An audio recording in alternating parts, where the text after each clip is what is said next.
Alrighty, welcome everybody. My name is Steve Keller. I'm with my friend Ken Close, and we're on opposite ends of the country. I'm in the southeast in Greenville, South Carolina, and Ken, you're up in Washington. Yeah. And so we're coming together today to have a conversation about the little Healy. And we're doing this for a very particular audience, right? If you are excited about this device, but you're not so technically adept, and you're a little nervous about doing it, or you're a little frustrated, we're gonna make this super simple and fun for you. We want to make sure that we take the stress out of you using it, take the stress out of figuring out what's wrong with it, because sometimes it has glitches. It works for a while, then it doesn't work. We want to make that easy for you, and if we can do that, hopefully we can make it very easy and confident for you to share with some other people, right? Because there's people out there who do not yet know about this little magical device who really need to. Okay, so a couple things here. I'm going to screen share and we're going to talk about the basics of what we're doing. If I go to this current URL which we're using, and we might use a different one, which is www.mydevicehelp.com, right? You'll see it comes up to a YouTube playlist, okay? And a couple things we want you to do first here, okay? When you get here, if you see this subscribe button right there, I want you to hit that subscribe button, okay? And after you hit it, you're gonna need to sign into a Google channel. And after you hit that, we also want you to hit, there's gonna be a little button, a little bell for updates, okay? So for example, if I sign into my personal Gmail account, okay? Now I'm gonna hit subscribe and see that little button right there. I'm also gonna hit that little button, ding, because I want to get all of the updates. That way, if there's, for example, a new glitch or some update that you need to be updated about, if you hit the subscribe button and the notification, it'll send you, hey, we just did a new video for the problem that your device is probably having at this very moment. Wouldn't that be nice? So now a couple other things. When you click on this first video, in the description right here, we click on the show more. We're going to have a lot of extra information in here for you and in the other videos. We're going to have timely announcements about your device. For example, maybe the server in Germany just did an update and they're having a particular problem with iOS. We'll post it here. Say, hey, give it a couple days, it'll be okay. Instead of you going, is my device wrong? Is my phone broken? You know, you'll be like, oh, okay. Now we know, right? One thing we want to do is we want to make sure that you don't keep on adding unnecessarily tickets to the back office. Because if we add too many tickets to the back office, then if you have actually something super important that needs to get handled, they'll actually get to it in a timely manner. So also, we'll put in timely announcements about trainings here. Maybe there's a Sunday training coming up with somebody, or maybe we're doing, help Zoom during the week, or maybe there's the USA, Wednesday call that you want to be on, right? Also, this video that we're about to do is probably going to be pretty long, okay? Don't worry about that. Right here, we're going to go through the video and timestamp and time link different spots to it, right? If you're like, oh, that my device, the connection seems to be always in black and not in white, what do I do? Hey, if you look at the description here, it will, all you have to do is go down there, find that, click, it pulls right up, okay? So one thing I want you to understand is that this device, on one hand, can be magically simple and super powerful, and can be quite complicated at the same time, right? You do not need to know everything about this device to get a benefit. Wouldn't you say that's true, Ken? I agree, 100%. People get paralysis of analysis. They're like, okay, I have to spend 3 days studying it before I can even use it. Like, whoa. Start simple. Play around with it. I think there's also often I run into misconception people have. They think you can only do it one particular way, or else And it's like, yes, try it, right? Sure, there's some good suggestions on how to do things. You're not likely to break it, right? Don't stress too much about it. You have anything else along those lines to add? There's 100%. This is, it has a amazing capability and technology, but the operation is actually fairly straightforward and fairly simple. And these are operating from an app. And I think that we go to work to make things complicated most of the time. So as we go through this, you'll see that yeah, there's certain areas in which we could expand on and learn a bit more. But if you want to get started, get things operational right out of the box, then here's where we go and here's what we're going to do. And then later on expand, and we'll continue to expand here and give you further and further adventures. Yeah. So kind of my job here is like, I'm the guy who likes to make things simple, and Ken is the brilliant engineer. So we can go deep, and then we pull back to simple if necessary. But I think, Ken, one thing you do so amazingly well, which is rare for someone with your technical background, is you have the ability to make things simple, which is beautiful. So we're gonna tap into that today. Well, thank you. So That's the thing. I think if we can explain rocket science if we can do it in a language in which the person receiving it understands. So that's, again, the way that we're going to try to work this today, is to be able to explain rocket science or Healy science in a perfect. language in which people can understand. So I've got a question for you. Imagine this. We step onto an elevator together, and I notice this thing clicked onto your shirt. And I go, what is that thing? We've got like 3 floors. What do you tell me? I love that. So what's the answer to that? What is this thing clipped onto your shirt?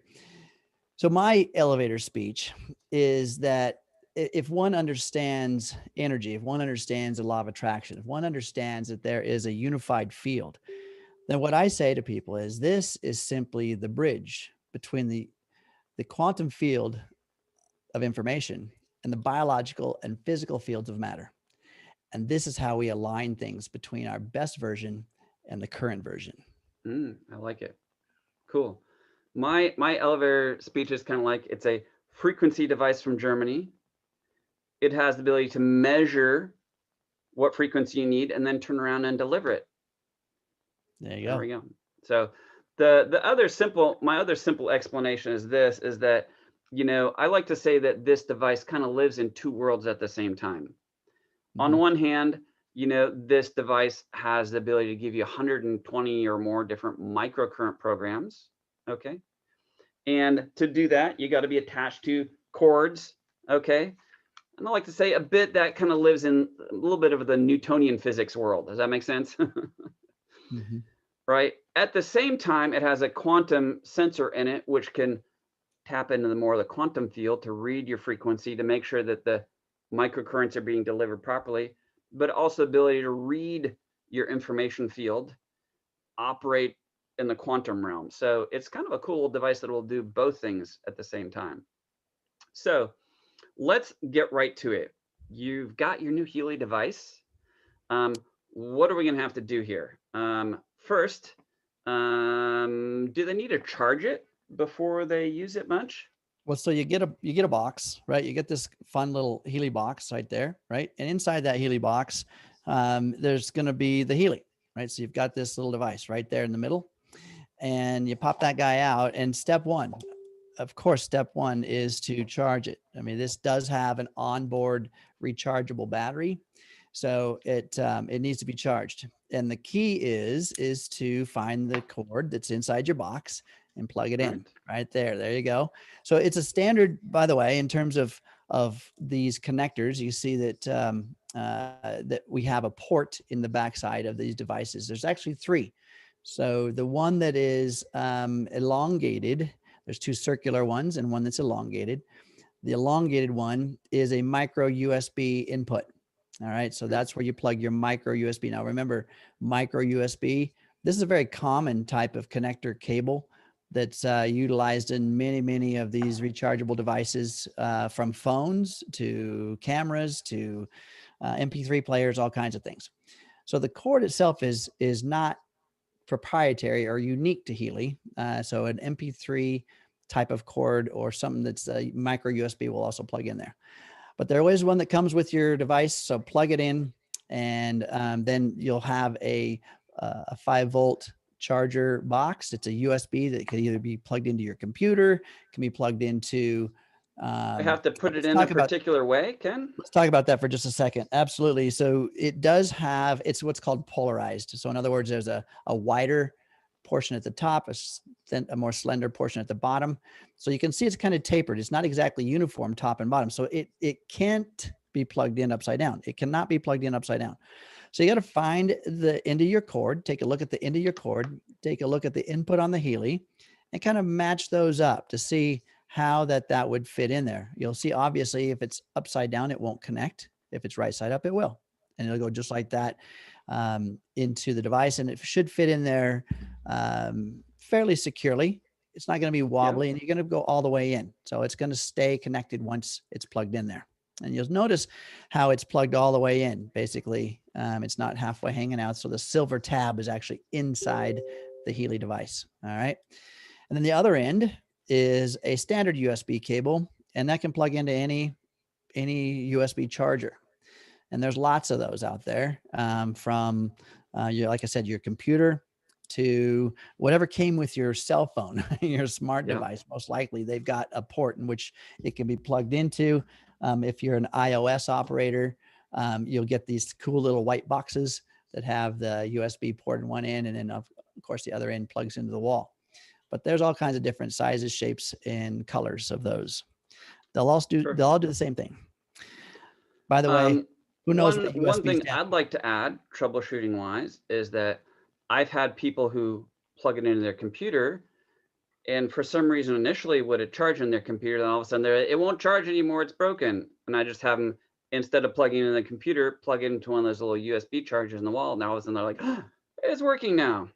Yeah. So and don't always assume that your computer is a reliable source for that. That's a good point, because when you plug something into the USB port on your computer, your computer's actually looking for some kind of a digital device, right? It's looking for data transfer just as much as it is for power transfer. So this guy is not going to really do any data transfer, but it is going to need power. So your computer may operate the charging portion of that port for a while and then not. So the computer is not your best and most reliable way of charging. To me, I usually say, well, that's like a backup, but still, I don't recommend also charging these in just portions or bits and pieces. So in other words, when you plug it in, initially, you're going to get this guy, you plug it in, and the green light's going to come on. Let's do that real quick here. Sure. I can get a little longer cord, and then I can probably do it on my end here. Yeah, that is one of the things. They're not all that long that comes with it. So like we talked about, you probably have multiple devices in your home, which will have the right charger here. I think this one should work for me. So the one that comes with your Healy is a little white cord. I have one that's a little black cord. It's the same, and it will also do the same job. So when we plug it in, yeah, you'll see the green light come on. Let's see if we can see it in the camera. Oop. Yeah, a little green light comes on. Yeah, and then there we go. Set it and forget it. So in other words, when that green light comes on, go ahead and just set that guy aside. I know you want to get busy and play with your new toy, but let's give it some time to actually fully charge. Now, this could take 90 minutes, right? It could take easily a few hours. So let that just happen. That initial charge is important because it kind of sets the tone for the way in which the app is going to monitor that little battery indicator, right? So we want to give it a full on charge initially, let that do its job. And the green light will go off when it's done. So it's a smart charger. Perfect. Green light comes on, means all is good. One hint for everybody out there, if you're in a very bright room and you don't have like 19-year-old eyes anymore, sometimes it's hard to see if that light's on for me. Sometimes, when I'm operating, I kind of got to cut my hands and go, okay, the lights are on or they're flashing. And if I was like outside or something, I'd be like, is this thing on? You can't tell. So sometimes they're not super bright. Sometimes you got to do that. Yeah, great tip and something to remember. So if you've got overhead lights and they're super bright, you plug it in, you think it's not working, you unplug, plug it in, back and forth. Just Stephen did a great job there. Cup your hands, look into that little dark space. You'll see it. All right. So we're charging. Got it charged. Beautiful. Now what? All right. So now it's charged. Now, depending on what smart device you're operating with, either it's an iOS operating system or an Android. Apple and Android. So we'll do both today. Perfect. And I've got the Apple, I've got the iPhone. Steven's got the Android. Let's talk about the minimum operating systems. Okay. In the literature, and we're still kind of waiting for some updates, but in the literature, it actually says the iOS or the Apple iPhone operating system, the minimum is 9.0, but there's been an update and now it's 11.0. So that's a key thing to understand and remember. With the Android, it actually is based on device. The original minimum operating system was 4.4. Now they're saying based on device. So in other words, some devices, the operating system on that device may need to be higher. So to simplify that for me, like I've got an Android, I have no idea what operating device I have. About how old? I mean, mine's I guess it does update itself, but mine was a Samsung S9. Always seemed to work. yeah. What So the about older what about an iPhone? How old an iPhone typically are we talking about here? If someone absolutely refused to update their phone, like some people I know, my wife, refuses to update her device. So yeah, the cool thing about that is that the iPhone 5 actually even still works with it. So the key thing is, remember the phone version, whether it be the iPhone or the Android, isn't as important as what operating system that version can handle. okay. You could have an older device, but still it can handle newer operating systems and then still work fine. So that's kind of some important things to remember. I'm going to, let's see, I'm going to pull real quick here. If we take a look at some versions, I'm going to pull my phone up here real quick. Yeah, go for it. And show you something. We'll screen share this. All right. So here comes my phone. I'm going to show you in the app itself, there is, let's go to my pictures. In the app, it shows you, here are the versions that are compatible with the app. The different iPads, different phones, all these different devices. So there's a lot, and they're labeled specifically, but you see at the top up there, let's get the screen to update here. It actually says the iPhone 5S. Okay, so, and you'll see that it requires an iOS 9 or later, but compatible with, these are the actual iPhones, the 5S, the 6, the 6 Plus, and so on, all the way up, and all the way up to the 12. So, and then it goes into the iPads and such from there. But that's in the actual app. So you can actually take a look at the app before you even download it. You can take a look in the app and find these things. Okay, cool. Here's a question for you. If I was like, you know what, I want to get a secondary device to run my Healy on, maybe I can use it with clients or just set it aside. Would you recommend Android over iOS? That's a great question. With the current status of things, we're actually having some compatibility issues with the iOS. So the Android is a more reliable platform currently. Now, the iOS system doesn't necessarily allow a lot of writing to that particular operating system. In other words, you can't really change the programming features of the iOS. So, so it's a little more rigid. And then with devices, there are so many different types, and it's really going to be a word of mouth kind of understanding at this point, because you saw that list I gave you from the App Store, basically the Apple Store, that's a great list. But there's still way more devices out there that may be compatible that Healy is having to test each one of these one by one. So currently, there's some issues with the iOS system, and they're working on it. But yeah, if you want a secondary device, and I think that cost-wise too, a lot of these Androids You are can get less an money. Android device that will work pretty cheap, and you Yep. don't need service because you just use Wi-Fi, right? So far to recap, step one, charge your device at least 90 minutes. Step two, any moderately new smartphone should work. If you're going to go one particular, try an Android. You probably have less issues and cheaper to do it. Yep. Great. Great tip. 1, 2, 3. Perfect.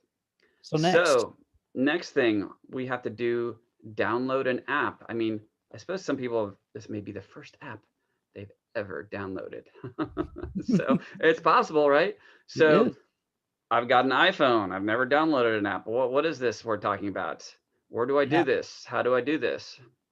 So these things are called smart devices, right? Smartphones, the iPad is smart devices. All right, what are they? They're basically portable computers. That's what our phone is today. And so what these computers can do is they can run programs. I mean, once upon a time, phones just made phone calls, and now they do everything. There's more computing power in these little phones than there was the Apollo mission. So yeah, it's crazy. Isn't it crazy? Used to take an entire floor of a building just to do the computing power that we could do with this phone.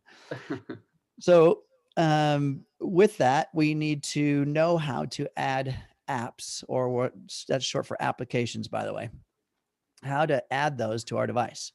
With an iPhone or iOS, it's called the App Store. So I'm going to bring my phone back online here, and we're going to see what that looks like. And we're just going to show where to go, right? When you get a device, when you get an iPhone, there's some preloaded apps that are already on there. And these preloaded apps are essentially, they're kind of like part of your home screen. And there's one that kind of looks like, I call it a picnic table. All right. Let's see, let's let the phone catch up for a second here. I push buttons a little faster than what our Zoom call can catch up to. Yeah. Waiting for my screen to get started here. All right, come on, screen. There's the apps that are already loaded on your home screen. There we go. There's one that's at the bottom layer down there. Kind of looks like a picnic table, and it says picnic App Store. Teepee, like a popsicle stick. Yep, there you go. Triangle. You Got it. Click on the App Store, and then that's going to open my ability. Can you see my cursor, by the way, when I put it across the screen? No. Let's see. You can see mine. That doesn't work. There we go. Okay. So it's we're loading opening the App Store. Yep. And down at the bottom of the screen, there's a search tab. See down here? Bottom right. So the magnifying glass is the search tab. Yep. So that's in pretty much in icon language. That magnifying glass will signify search.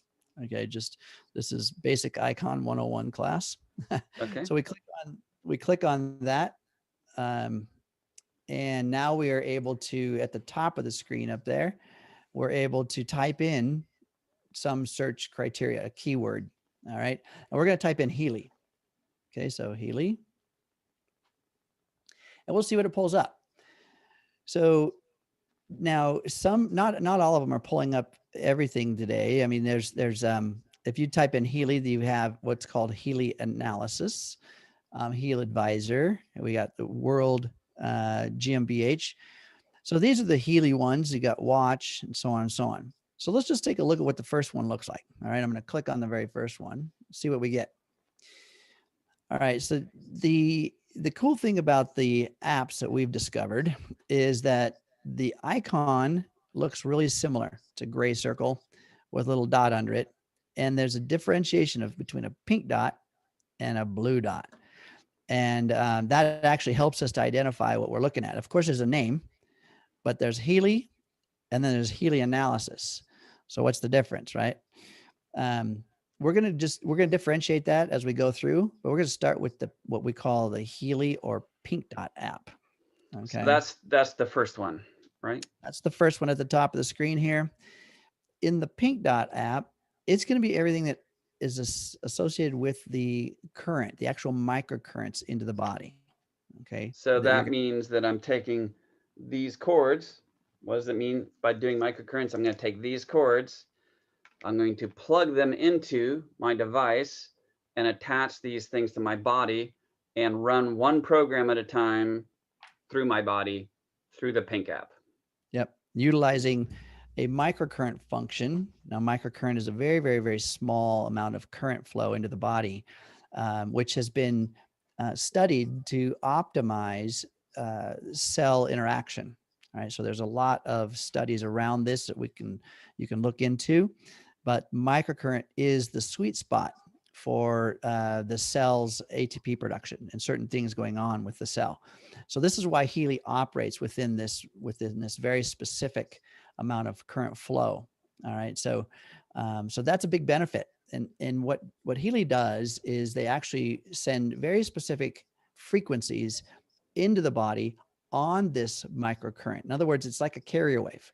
So when you were tuning in a particular radio station in your car, there are tons and tons and tons of frequencies being bombarded into your antenna, and you just tune in one particular frequency. Maybe it's rock and roll, maybe it's country, maybe whatever it is. You're differentiating those frequencies, but the carrier, which is this magnetic wave, is sending all those to your car, and then you just differentiate that. This system kind of does the same thing. The carrier is the microcurrent, but on that microcurrent are these. How about we do this? Let's talk a little bit more detail about it when we've downloaded the program. We actually see that, and then maybe that people will connect more like the different programs and currents to what's actually going on their phone. Yeah. Okay. So here's our Pink Dot or microcurrent app. So there's a little cloud icon up at the top here. Now I have already installed these on my device. Okay. So you may not have this little cloud. In fact, if you've done this for the first time, you're not going to have this little cloud icon. You're just going to have a download function, a blue word that you click on to download this. So I'm going to click on this little blue cloud, and you're going to see it's going to start to load. All right. There's a little circular thing going on. It's going to start to load. In your case, it's going to look different. It's going to be a download function. And then when it gets all loaded on your device, then there'll be an open command. Okay. So currently it's just sitting there. What am I on? I'm on my, my data. So if I was on my Wi-Fi, it'd probably go a lot faster. If you notice at the top of the screen up here, let's just take a look at this. What we're looking at the top of the screen up here. Okay. It says LTE. So my device, my smart device, is transferring data over my cellular LTE network. Now yours might say 4G, it might say 5G. That's the transfer medium in which your smart device is receiving and sending data. So I'm going to do a quick change while that's loading. Oh, all right, never mind, loaded. So now you see that command. So you could do it over your data plan through your phone company or through connecting your phone to your Wi-Fi, either one. Yeah, let's take a look at that. Let me switch really quickly. I'm going to show you how to switch that. I'm going to go and do it in my settings. I click on Wi-Fi. I turn on my Wi-Fi. And now where's your show people where the settings button is on your iPhone? Because we're going to have to talk about this a little bit later when we turn like Bluetooth thing on and off on your phone, right? That's right. So on your home screen, you're going to have a settings tab. This is what it looks like on an iOS, on an iPhone. So it's on the left, 3 down from the top. Looks like gears, right? It's can you see my cursor? I can't. No, on the Zoom, your cursors don't show up. Oh, gotcha. Okay. So on the far both left, on Android and iPhone, the settings button will look like gears. Right. Yeah. So you see, like Stephen said, on the far left, third one down, it says settings underneath there. And there's this kind of gear looking icon in the center. So when you click on that, now it opens your settings tab. And and here's all the different things I can do with my settings: airplane mode, Wi-Fi, Bluetooth, cellular, such that we're going to talk about later. But what I want to do right now is I want to go ahead and turn Wi-Fi on. And at the top of the screen, there's a little green slider. You tap on it. By the way, these look like slider buttons on your screen, but you don't actually slide them. Right. You literally just tap on them and they toggle from where they are to where they're going to go. Yeah. And this is one of the things that we'll address later on, because it actually becomes a significant issue when you're trying to. People have a major problem trying to slide it over when it's not a sliding slidey It doesn't thingy. slide. It does So not you just slide. tap on that. There you go. Now I've turned the Wi-Fi on. So you want to tap on, to be real clear, you want to tap to the right of the circle because that's where you want the circle to slide over to. That's how that works. Yeah, depending on the size of your finger, sometimes you just tap on it and it works. But anyway, the point is, yeah, you tap on that guy and it shifts over to its other condition. And I already have a Wi-Fi that I'm logged into. So here we go. All right. So I do have a quick suggestion for everybody. If you're of a certain age that this stuff frustrates you, you know the simplest thing to do? Find a teenager. Exactly. That's really it. Hey, I need to download an app on my phone. It'll take them like 30 seconds instead of you trying to monkey around for 20 minutes, right? That's just goodness. Exactly. Have your 6-year-old grandkid do it. Okay, they're not gonna have any problem. Why that is, I don't know. Right? They are raised in an age of technology, so they're Yes. born with it. When in doubt, find a teenager. Bam, solved. Exactly. So there's the app. So you see that little blue open word. Words that are blue like this are typically a command. If you see at the bottom of the screen, you see some other icons. There's the today, the games, apps, and so on. But you see the blue search. And so those are typically, when they're blue, they're meaning there's some kind of a button, activated button. That's just another way of kind of it. Well, if you tap on the blue thing, you go from here to somewhere else. Correct. It is it's a command. It's a direction. So we see the word open. And so up there at the top of the screen, there is on the right side open. I'm going to go ahead and click on open. Got it. But before I do that, now that we've downloaded this app, okay, so where'd it go? Right? It's downloaded. Okay, I can open it from here if I wish. But what if I want to go to my home screen and see, well, where is that app? So it's lost. It's gone. I don't see it on this. Oh my God. Look at all these apps. What happened to this? Where is it? I don't even know. Oh, it'd take you forever to find it every single time. That would be super frustrating. I can't find it. But what happens is it always loads it at the end of all your lists. So you see at the bottom of the screen? It's right down there. And so I can tap on it from there as well and open this. So I can tap on that and open that app. Cool. Now, is there a way to find an app on your iPhone? There is. And so when we go to our home screen, we go to our home screen. If I was to continue shuffling to moving from the outside of my screen, right, sliding my thumb across the screen, I have a search function. So in other words, what I'm doing right now, you can't see me on this side, but I'm just simply sliding my finger across. So you're kind of doing that while you're touching your screen. Correct. Okay. And when I slide my finger from outside the border of my screen to the right, I move from page to page. Now, if I continue doing that all the way through the very end of my pages, I wind up with a search tab at the top of the screen. So I click on the search tab. See that? Yeah. Click on that search tab. And if I was to say Healy, look what pops up. Oh, there it is. Right there at the top of the screen is any Healy apps that I have. Now I have other apps already loaded, but just to show you what shows up, anything I've searched for, anything that has the word Healy in it, from maybe messages I've gotten, anything I've saved on my phone that has the word Healy in it, it's all right there. Perfect. So from that screen, I can tap on that, what we call the pink dot app right there. on the So far. let's get super basic. Uh-huh. What exactly are we talking about tapping? Some people have an issue with the tapping not obeying. I know Well, my not 80-year-old parents do. So are we talking about a tap or are we talking about a pink, like, what are we talking about here? So the time in which you sat there in this lecture, you hated every moment of it, and you sat there tapping your finger on the table because you were just so bored out of your mind, or you tapped your foot on the floor, that's not stomping. That's just kind of impatiently tapping on something, right? That's a tap. Yeah, just like he's doing. He's tapping on his head. So that's a tap. Like, hello, McFly, right? Something like that. Now, another thing to consider too, on these smartphones, on these screens, these are touch sensitive.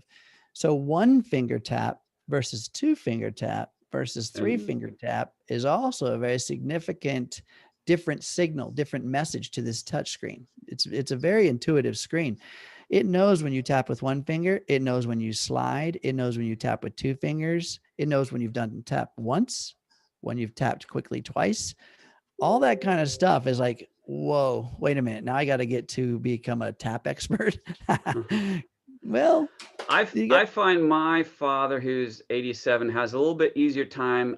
You can buy these little pens with a little rubberized thing at the end, and you kind of use it like you use that thing to touch your phone or your smart device. Sometimes that's a little easier for people. Oh, you got one of those right there. Perfect. Exactly. So these pens do have these, some of them, they're called stylists too. Pens have these little rubber tips on the end. It's not just for scratching your cheek, but those are for actually, they're conductive, and they actually activate the screen by tapping on it. So that's a good question though about tapping. What's that mean? And understanding that one finger, little tap, and it's not press and hold, it's a tap. So I'm going to go ahead and do that. We're going to tap on that pink dot, and now you'll see it. There it goes. It opens up the screen. Now, what was shown earlier that we kind of bypassed there was a screen that popped up that asked us to allow access by the app to certain things about our phone. Okay. Now, because that I sounds switched, suspicious. It makes me nervous. I know, right? People are going, wait a minute, access to my phone. Are they going to go and take a look at my contacts? And what about the pictures I have of my kids? Are they going to take a look at that? No, the app is really only interested in very specific things. Yes, it is interested in your camera. Yes, it is interested in your location systems. Yes, it is interested in your data or ability to transfer information. But at some point we have to trust that it's working for our best interest, and to allow those things. When the app is asking for you to allow to have access to your location systems or any of the things within your phone, just allow it, and have faith that it's not using it maliciously, because it's not. This screen comes up and says the disclaimer. So this is a disclaimer that Healy has to put up there. It's talking about, while scientific research, it's just their way of talking, saying, look, there's not a ton of research on, it's hard to prove the quantum field sometimes in its interaction with our bodies. It's really hard.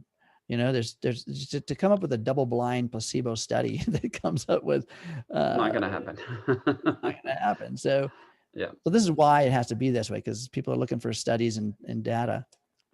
So we do, to be clear, when we're doing microcurrents, the microcurrent aspect of the Healy in the US and in Europe, we do have medical certification as a class 2 medical device in the US, particularly with pain. Okay. So it's the microcurrents that are able to have that level of research, and it's a certified medical device is not FDA approved for anything. So, and that is an important distinction for people. Yeah, cleared, FDA cleared versus FDA certified, two different things. This is an FDA cleared class 2 medical device. Yeah. And so the other thing too to understand is there is a lot of research on microcurrent and its effects on the body, a ton of research. And so it's not like Healy's making up new technology. It's just giving us the ability to use it in a wearable device. Yeah. So there's lots of information we can look at. So at the bottom of the screen, we click on the next tab. All right. Here is the liability acceptance form. We read through that, take a look at that. And if we agree to that, we click on next. And now it's going to try to connect to my Healy. Here's where it's important to have your Healy on. Now I do not have my Healy on right now. I want to show you a distinction. Okay. I don't have my Healy on. So here's where we find it's like the window of frustration right here. Exactly. Because, we got done charging our Healy. It's all charged up. The green light went off and we're ready to play with our device. Now we've gone through the process of finding the app and loading the app and figuring out where it went on our smartphone. And now we're here and we are stuck. What's going on? So I said, well, I have a Healy. Okay. So I can either say I have a Healy. You see a little pink oval there, or the one below that is kind of a dim gray text that says, I am interested in a Healy. If we tap on I am interested in a Healy, this app is simply a marketing tool and it sends us right to the Healy website. So we can go and buy a Healy. But we already have one, so we don't need to do that. But this is a way that it's a marketing tool that the user can go right to Healy and buy a device. Where it says I have a Healy. Now, if I don't have my Healy on, and this is a Bluetooth interaction. So the app is trying to take a look at, you see that little icon on the screen? There's a smartphone and then there's a little wavy looking signature. And then there's a Healy. Signals to each other. Yeah. It's like, what's that mean? Well, that means there's probably some kind of interaction between the two. So I'm going to click on I have a Healy. Now I haven't turned my Healy on. Now here's where the frustration starts to happen. Wait a minute. Okay. I have a Healy, but now what do I do? Connect to Healy? Do I search for a Healy? What do I do? So let's just try going to the search for a Healy. All right. I'm going to click on search for a Healy. There's that wheel going round and round again. Question for you. What should my level of expectation be that to connect my phone to my Healy will typically look the same way every single time? Well, yeah, no, there's, we have lots of things that possibly interfere with connections. Lots of things. I mean, if we have too many apps running in the background, if we have remember what I said, this is a smart device, smartphone, smart tablet, whatever. And we're using it for what? Well, we're using it for all kinds of stuff. Yeah. Like we might be using it for texts and our calculator and checking the weather and taking a look at our Facebook page, all kinds of stuff running in the background. If that's happening, it's consuming CPU power or processor power or memory. It's just using that up. So if we have all that stuff open in the background and we're trying to operate something that's essentially a little bit CPU hungry, it wants a lot of resources to do its job, then we're probably going to run into some problems. Connectivity might be flighty. All right. So it's best to close all the apps in the background that you might be running before we even get started with this. Now, how do you do that? Oh my gosh. Well, that's another little training module, but let's look at it. Let's look at how you do this. Right. So my overview, simple thing would be this. If you're having issues connecting your phone to your device, there's maybe like 4 different things that could fix it.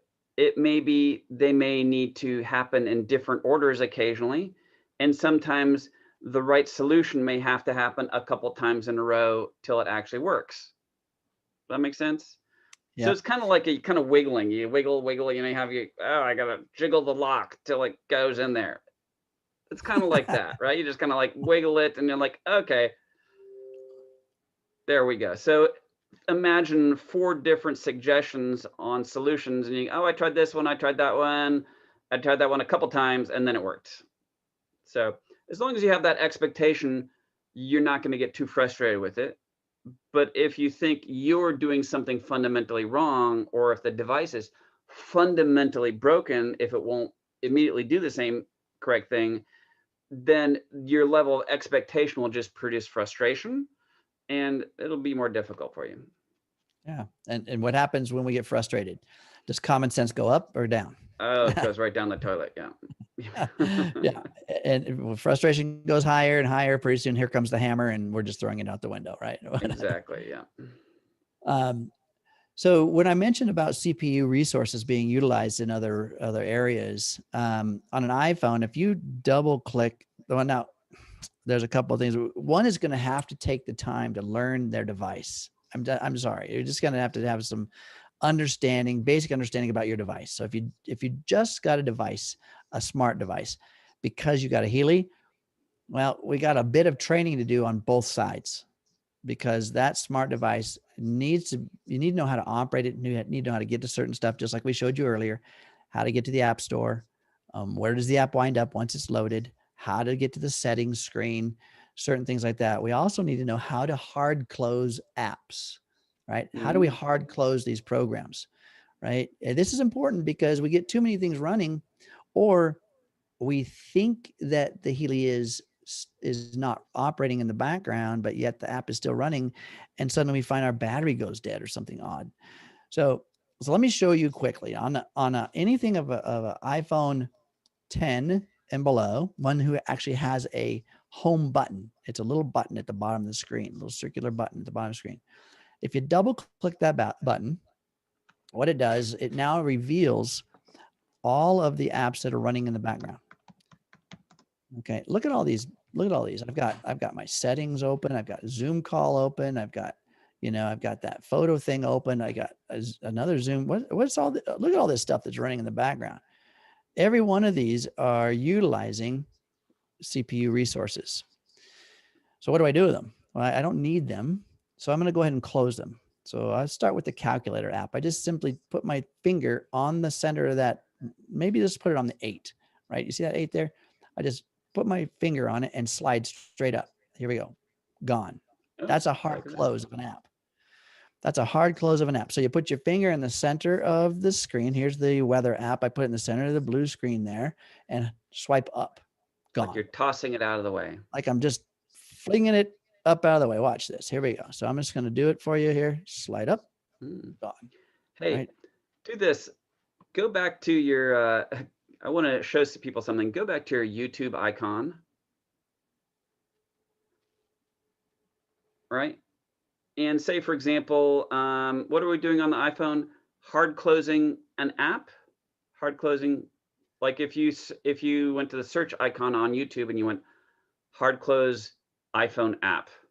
Yep, you tap that little magnifying glass at the top right of the screen, and you say hard close app. See what shows up? iPhone right there. Look at that. There's probably so 20 beautiful videos on how to do exactly that. Let's see. Here's how to do it. Right. Perfect. So when in doubt, there's you can go on Google and search that exact term. You can go on YouTube and search that exact term. Anything you need to do, like download app Android, you would find something on how to find the App Store on your Android too. Right. And there's one right there, hard close app on Android. Click on that one. There it is. Look at that. How to do it on either device. Videos. Right. So that's just, there's always somebody who has made a beautifully simple video to help you with your device. Just like us. Level. Yeah, exactly. So there's always something out there. Super simple. All right. So here's the app. We're back to this spot. Our Healy is not turned on. There's nothing going on with the Healy, and we're trying to find our Healy. So here's a very important distinction about sequencing. The app is not going to find a Healy that's not turned on, right? When it's not turned on, it's like having your television off and trying to watch a movie. Not going to happen. Yeah. All right. So what do? Well, there's a little button in the center, and it's kind of a little round circular button there. And if you rub your finger across it, can you see that on the screen? Okay. Steven's showing you. I'm showing. If you rub your finger across it's slightly raised right there, huh? Yeah. You can And kind of that is feel. the universal symbol in the middle there for the power button. Yep. Right. Yep. So that's the power button icon. And you rub your finger across it. When you find the raised portion, just give it a quick, brisk press and release. All right. Made a little bit of a noise. A little bit of a clicky sound. Oh, I see And a then the flashing green light. light. And the green light starts to flash. And it's going to flash at a very consistent rhythmic rate. Right? There you go. Flash, flash, flash. Okay. That's just saying the power is on. That's all that's saying. And now the power is on. Let's see what happens when I click on search for another Healy. All right. So let's click on that, search for Healy. There goes the wheel round and round and round. And the app is now trying to find any devices out there that have a Healy signature. Well, what's that mean? Well, Healy has its own very distinct signature, kind of like a radio station sending it to your car, and your car picks up an antenna information, and there you go. So now I found it. And it's now needs to have a closer distinction with your Healy. So in other words, it found a Healy, it was on. Maybe Steve and I were in the same room and we both had our Healys on, right? But mine is unique to me and his is unique to him. So how do we create that distinction? On the back of your Healy, there's a serial number, right? And there's a QR code. This funny looking code thing that just looks like a mess on the back of there. It's like a square box with a bunch of little wiggly lines and stuff. It's like, what is that? That's called a QR code. All right. So that one is the QR code. Yep. The one with the 3 boxes. This one is not. Yeah. So you'll notice on the screen here, it shows a pink box with a black square looking shape. And there's, again, 3 kind of other squares in that shape. So that's the QR code. And what that is just the camera has the ability to essentially read that hieroglyphic as information. In other words, what's imprinted in that information is the serial number of your Healy. So what you do is you click on scan QR code at the bottom of the screen, click on that, and it's going to open your camera. You hold your Healy in front of your camera, and you got to move it in or out or back or forth until it finally, your camera actually lines up on the QR code. Try a little higher. There. There we go. Boom. You saw me move it around a bit, right? I was moving the Healy around so that the camera could actually key in on that QR code. And then you'll see a number. If you take a look at the back of your Healy, that little imprinted number is going to match. You want to make sure it matches. Take a look. You see the numbers, 01:01, so on and so on, 1A at the end. Okay, that matches my Healy. Like mine ends in 6E, and I have a little sticker on the back of it, so I can differentiate my Healys easily. Yeah, when you have more than one, that's a great idea, by the way. You have all these different, the numbers are small, so you want to be able to make them legible. So now at the bottom of the screen, we have that word connect. So let's click on connect and take a look at your Healy, because that green light was flashing. As soon as the connect function kicks in, then the Bluetooth light will start to flash.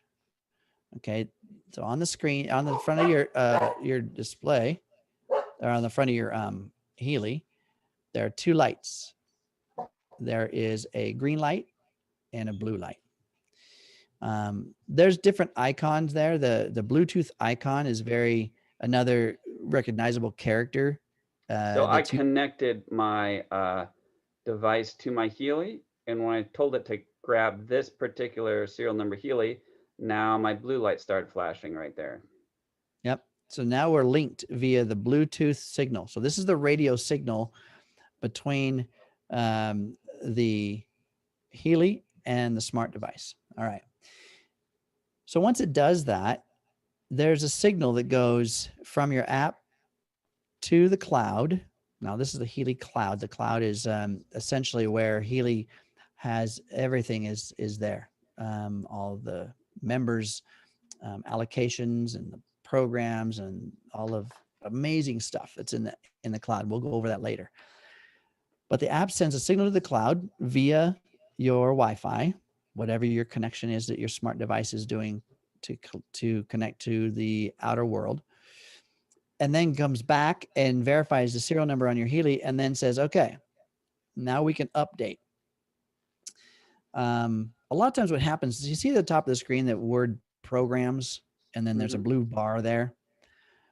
Initially, when you first saw that the Healy connected to my app, there was no notification in the center that said an update is available. That was not there. All right. Yeah. There was just some some tabs, programs, therapist TAN, settings, and information. I'm going to go ahead and click on no because I want to get rid of this right here. And we're going to do this a different way. So this is what you would see right here. Programs, therapist TAN, settings, and information. What this means is essentially that the app itself is just the skeletal structure of what you've purchased, of your edition. It's just a skeletal structure. We have to load it. Right. And so people are like a 3-ring binder with no paper in it yet. That's it. Exactly. If we were to click on that top tab, programs, oh, wow. Okay. I got programs. Holy crap, right Ken, where are my programs? I paid for all these programs. I paid for, They're not here. I've got the gold. Where's my gold? I don't know what this means. Yeah, we hear this a lot. All I have is a blue screen. And if I click on that little tab right there, what do I get? Well, what's this mean? I don't even know what I'm doing here. Well, the problem is that you have not loaded anything. Nothing is loaded. And so what we have to do at the top of the screen up there on the far left, there's what we call, what looks like 3 little lines. That's a menu, or we can call it the hamburger. Kind of looks like the hamburger. Got it. The hamburger. If we click on that, and then it brings us back to that screen, click on it again. Now it brings us back to our menu. This is our menu. And the important part here is the settings tab. Now, I can explain all 4 of these. Of course, the programs is the one where we're just at the blue screen, nothing there. Therapist TAN, this is a place in which we can have customized programs made for us by a time waiver technician or a therapist for our particular needs, and they'll be loaded there. That's super cool. The settings tab is, again, a deeper dive into the menu. And then information, that's things about the company, about the version of your app, stuff like that. So we're going to click on settings right now. All right. So we'll click on settings, that little arrow at the far right. Boom. All right. So here's some more things we can do. Sounds, notifications, connect to another Healy, activity logging. Anyway, now, first thing I want my programs. I just want to be able to use my Healy. Yeah. How do I get there? Well, you saw this automatic function earlier because I stalled on that screen for a while, and the cloud recognized I was trying to log in and sent me a beautiful update. And it'll do that. It'll do it automatically. But I wanted to show you this. So I said, no, not going to do that update right now. I want to show you how to actually do it manually. And you'll see the 5th one down. It says check for updates. All right. So let's click on check for updates. So now it's going to do the same thing it did initially automatically, but now I'm doing it manually. So it's looking for updates available for what I purchased. And boom, there it is. It found an update. All right. So let's go ahead and click on OK and see what happens. So now this is a time in which it's a good idea to be on the Wi-Fi, right? Because we're putting a lot of information into the app. Now look at this. Now I've got all my apps. There it is. And so it says that the update of the program configurations, all that's been successful and complete. So we can click on OK. And now you can see, look at there. Remember I just had one blue little bar before? Yeah, that didn't look very fun. This looks very exciting. Now I got a lot of stuff to look at. And so we can go through there. Now we have all of our programs. We can just click on one, and the top one. So to review, let me review real quick again. Charge your device 90 minutes. Download the Pink Dot app. Open the Pink Dot app. Then turn your device on. You should have a blue flashing light. You have to have your phone search for the device. Initially, it will want to use your camera to scan the code off the back. By the way, if you're having issues with that and you can see the number, you can enter it manually. Subsequently, most of the time, You could just go connect to Healy, and it will already remember it and will do it. You may occasionally need to rescan it. First time, you may need to update the device in settings if you don't have any programs, the dreaded blue screen. And then we find ourselves here. We're like, cool, exciting. I'm Yeah. super pumped. Now what do I do? We want to run some stuff. So in that sequence we talked about before, I want to kind of elaborate some things that sequencing is a big deal. And to eliminate some of the stumbling stones, before you turn your app on, before you open your app, if you turn the Healy on first and then open the app, then this connection starts to be built as the app is booting up.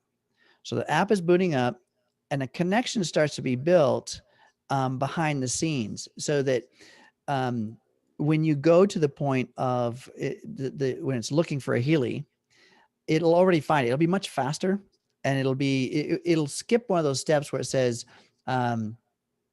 search for another Healy or I have a Healy. It'll actually find it in advance, right? So you can skip some of the things. I just wanted to show you, if you forgot to turn your Healy on, what's the worst case scenario, right? And Sure. what's the most amount of steps I have to take? And that's what we showed.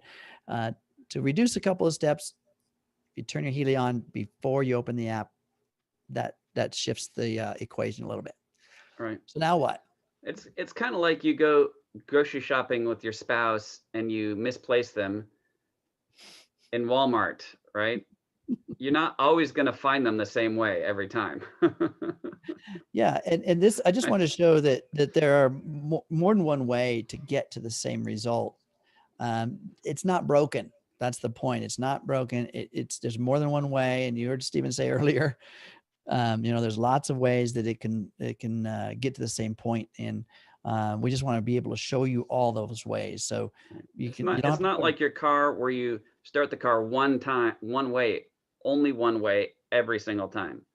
It's like you had 4 ways to start your car. Right? Exactly. And that's okay. It doesn't mean your car's broken. It's just like a little fancier or whatever, Yeah. So here's some, let's go back to the settings for a moment, because I want to show you guys some other distinctions within the settings. If you saw at the top of the screen there, when I first showed you this screen in settings before we actually updated the device, you saw some German, right? It was in a different language. Now, I have English as the default, but that's because my device is a US device. If the version of this app that it went up to the cloud, took a look at my account and came back with information going, oh, this guy's in the United States, probably going to speak English. Let's go ahead and choose that for him. Right. Perfect. So, and we also have some other things at the top of the screen. It says turn off sound, deactivate notifications. What are those? Okay. When you run a program in the Healy Pink Dot app, at the end of the program, it plays a catchy little tune, right? That's not bad. It's just that German techno music. Techno music. Yeah. It may not be the most convenient for that little tune to kick on when you're maybe in your daughter's rehearsal or ballet recital or in church maybe, right? So you may want to choose to turn that off. I may or may not have had that go off in church. May or may not. So anyway, when you toggle this, right now it says turn off sound. What's that mean? The opposite is true at this moment. Sound is on. If I tap it now, look at that. The opposite is true of this statement. Turn on sound, meaning right now sound is off. So it's complicated. It's a little complex right there. What do you mean? Okay, it says, so is sound on or off? Well, it's a command. If I tap it, I'm going to turn on sound, meaning currently sound is off. Does that make sense? By the way, everyone, I am just now learning that I can turn off the sound on my Healy. So and how long have you everything we're sharing with you, you do not need to know to use it effectively, right? And tell them how long you've had your Healy. It's like since May, and I've sold like a ridiculous amount of them. So it's like, yeah, you don't need to know everything. That's right. So, or remember everything we're telling you. Just keep it simple. The next one below that is deactivate notifications. So what's that mean? Currently the opposite is true. Activate notifications. Well, what's notifications? Well, Healy, when you're running this Pink Dot app and it's delivering microcurrent and frequencies into your body, it's not only delivering that, it's also evaluating the resonance of your body with that frequency. It's a very interesting and sophisticated system, but it's doing that to the tune of every 8 to 10 seconds. It's literally sending a frequency going, how's he doing? How's she doing? What's going on? And then giving feedback to the system going, doing great. Continue that one. Okay. Now next, how's it doing? What's the resonance like? Are we talking good? Come back with information saying, yep, we're doing right. That happens every 8 to 10 seconds. Those are notifications. So in other words, your app is going to give a notification to your smart device every 8 to 10 seconds. That might not be convenient for you. So if you happen to get out of the app and you answer a phone call, the app is still going to give you a notification every 8 to 10 seconds. And your phone's going to buzz or beep or make whatever thing you've set it up to do happen. So if you're on a phone call, beep, and you're like, well, what is this? Every 8 to 10 seconds is going to happen. So here's where you can turn that off. You can turn that entire function off. So what do? Tap on it. There we go. I tapped on it. Now the opposite of this statement is true. So enable notifications means that disable is on. Makes sense? So we're good.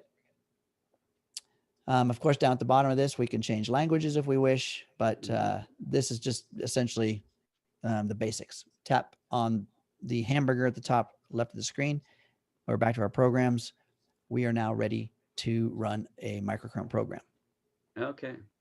All right. So say if I have a new device, I don't have the resonance, so I can't do scans. And I'm like, well, holy crap, that's a lot of choices. What do I do? Which one do I do first? I'm overwhelmed. I'm just going to put the device aside for 3 months. That's like, we both had talked to a lady today. She had like some issues getting her connectivity, and she hasn't touched her device in like months. Never really used it. We're like, okay, well, let's fix this for you. So yeah, let's learn how to use it, right? Right. So if you notice, this is kind of strategic. At the very top of the page is Gold Cycle. Gold Cycle is a page of programs. I'm going to open it by tapping on that arrow that's to the right. There are 7 programs here that essentially are the alignment tool for any human being or anybody, really. It is a series of frequencies created and programs created by Nuno Nina, which is a therapist, Portuguese therapist that's seen hundreds of thousands of patients and created these amazing programs to help with exactly what they're saying. You see the names of these, this gives us a clue. And we have definitions available in the back office. There's documents to show you what each one of these mean. So pure at the very top. If I wanted a manual, where would I find that? It's a great question. So let's go back to the hamburger at the top of the screen. Top left, click on hamburger, and let's scroll to the bottom. And where it says information, see the bottom tab, click on that arrow. Take a look what's available. Ooh, instructions for use. Oh my goodness. So there's the software version, there's all the information about the hardware, the serial number, all that shows up at the top. But then we have instructions for use, the manual, website, meaning Healy's website, data protection. What's data protection? This is the policy, the company's policy for your data and what's being done with it. Contact information such as about the company, and then imprint. Again, imprint is it's company information. All right, so you can just take a look at what about Healy. It's all right down there. But instructions for use is going to take us to a website. If I click on that, it'll take us to a website. If I click on manual, take us to a website. If I click on website, take us to a website. Got it. Okay. So there's all that right there. Okay, and the manual is, what is the manual? 37 pages. Yeah, so it's extensive. A lot of information. It's great. Yeah. All right. So it's right there within your app. All right. So back to the Gold Cycle page. If you take a look at the names, this is really giving us an indication of what they're doing. Pure. If you want to be more pure, if you wanted to have a energetic, bioenergetic influence by frequencies that are going to change your result to be more pure. What could pure mean? Pure thought, pure emotion, pure of toxins. Yes, yes, and yes. So that's essentially what this program is made for, is to help purify us in the initial stage. So similar with care, taking care of us in a bioenergetic format. Wouldn't you want to feel more cared for? And it's again, what does that mean? It's like, it's how you feel. How do you feel? It's caring So kind of for your, I'm in bed not feeling well, and my wife brings me some chicken soup. there you go. Would that be kind of a There, care program? there you go. 100%. Yeah. It's actually looking at you from a bioenergetic stance. What's going to change your signature to help you feel more cared for, more balanced, in a better state of being. State of being essentially is to the soul as care is to the body. Got Right. it. That's kind of the differentiation between those two. Energy, self-explanatory. If you're low on energy, maybe not one you want to do before you go to bed. Relax might be a better idea for before bed. And then release. Again, if you're holding on to resentment, wouldn't that be a good idea to release? Yeah, that's a good one. Could that help us there? Personally, was the first program I ever did. And I had just come from weeks of working 5 a.m. to 10 p.m., just crazy, crazy life. And I'm sitting next to my wife and I run the relax program, and she looks at me and she goes, I just felt your whole body relax. Trying to do that for you for weeks. I ran it again the next day, and my description will be, I felt like I got hit by the relax bus. It's like, bam, sometimes you're like, how you're so wound up, you have a hard time. And all of a sudden I'm like, asleep on my sister's patio for like an hour, So isn't that great? I mean, yeah, it was because great. what does it take to actually be able to relax? And it takes being able to shut the mind off, being able to shut the frontal lobe, dim it down a bit to allow your body to do its job. So this is where we start. This is where I recommend we start. Is the Gold Cycle page, and working on those type of alignments. So of course, I want to add something here. If you're watching this and you're someone who's kind of has had a lot of health frustration, so we say, and you're very eager to get better, be cautious not to try and do too much at once. You want to ease into it. Pure is a great one to start with. Maybe just do one program a day for a bit.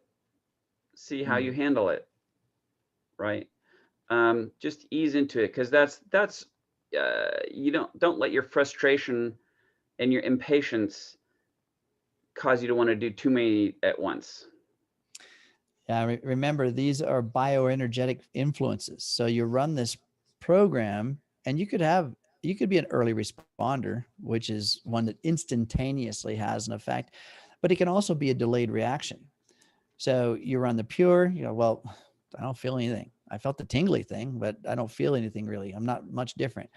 And then later on that evening, suddenly you find that you're having a detox symptom. This is important to not only be easing into it, but also self-care. Self-care management is super important. And if you've ever had a deep tissue massage, what's the masseuse tell you to do prior and after your session? Hydrate. Always hydrate. Yeah. Yep. Because Reminds me, I need to drink some more water myself. what happens is that the body, when the masseuse is moving the toxins within the tissues of your body, it moves them back into your bloodstream. And then your bloodstream then will move those toxins into your excretion systems, and you'll pee them out. through your kidneys, right? That's the process. The bladder and the kidneys, those are all ways of moving stuff out of your body, including our sweat glands and the salivary and such as breathing and the whole works. But the biggest modality for moving those toxins is through the water in your system. If you're dehydrated, there's not going to be a lot of movement. And so those toxins, when they're moved out of the tissues, they go right in the bloodstream. And then what? They don't go anywhere. They go right back into the tissues, and you feel those achy things in the joints and the muscles. And yeah, you really are back to square one. So self-care, very important. And I recommend when you're running these programs is that at least a liter of water prior to your sessions. Mm-hmm. Movement is a big key thing because you want the endocrine systems, the lymphatic systems to move those toxins as well. So movement in the body prior, maybe you do some stretching, some yoga, maybe you do just a walk or something like that. Plenty of water, do your session. Afterwards, do some grounding. Do some grounding to allow that that grounding effect to get What does rid. that mean for some people? Grounding.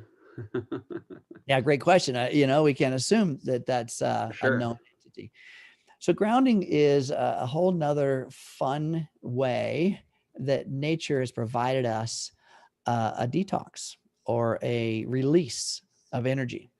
The earth has got a negative charge to it, and we typically collect a lot of charged material and energy within us. So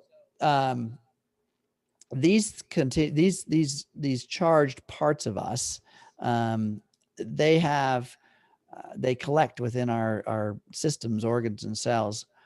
And to neutralize those or to release that, we can spend some time on the earth, right? Either barefoot in the dirt, in the grass, the sandy beach, and some water.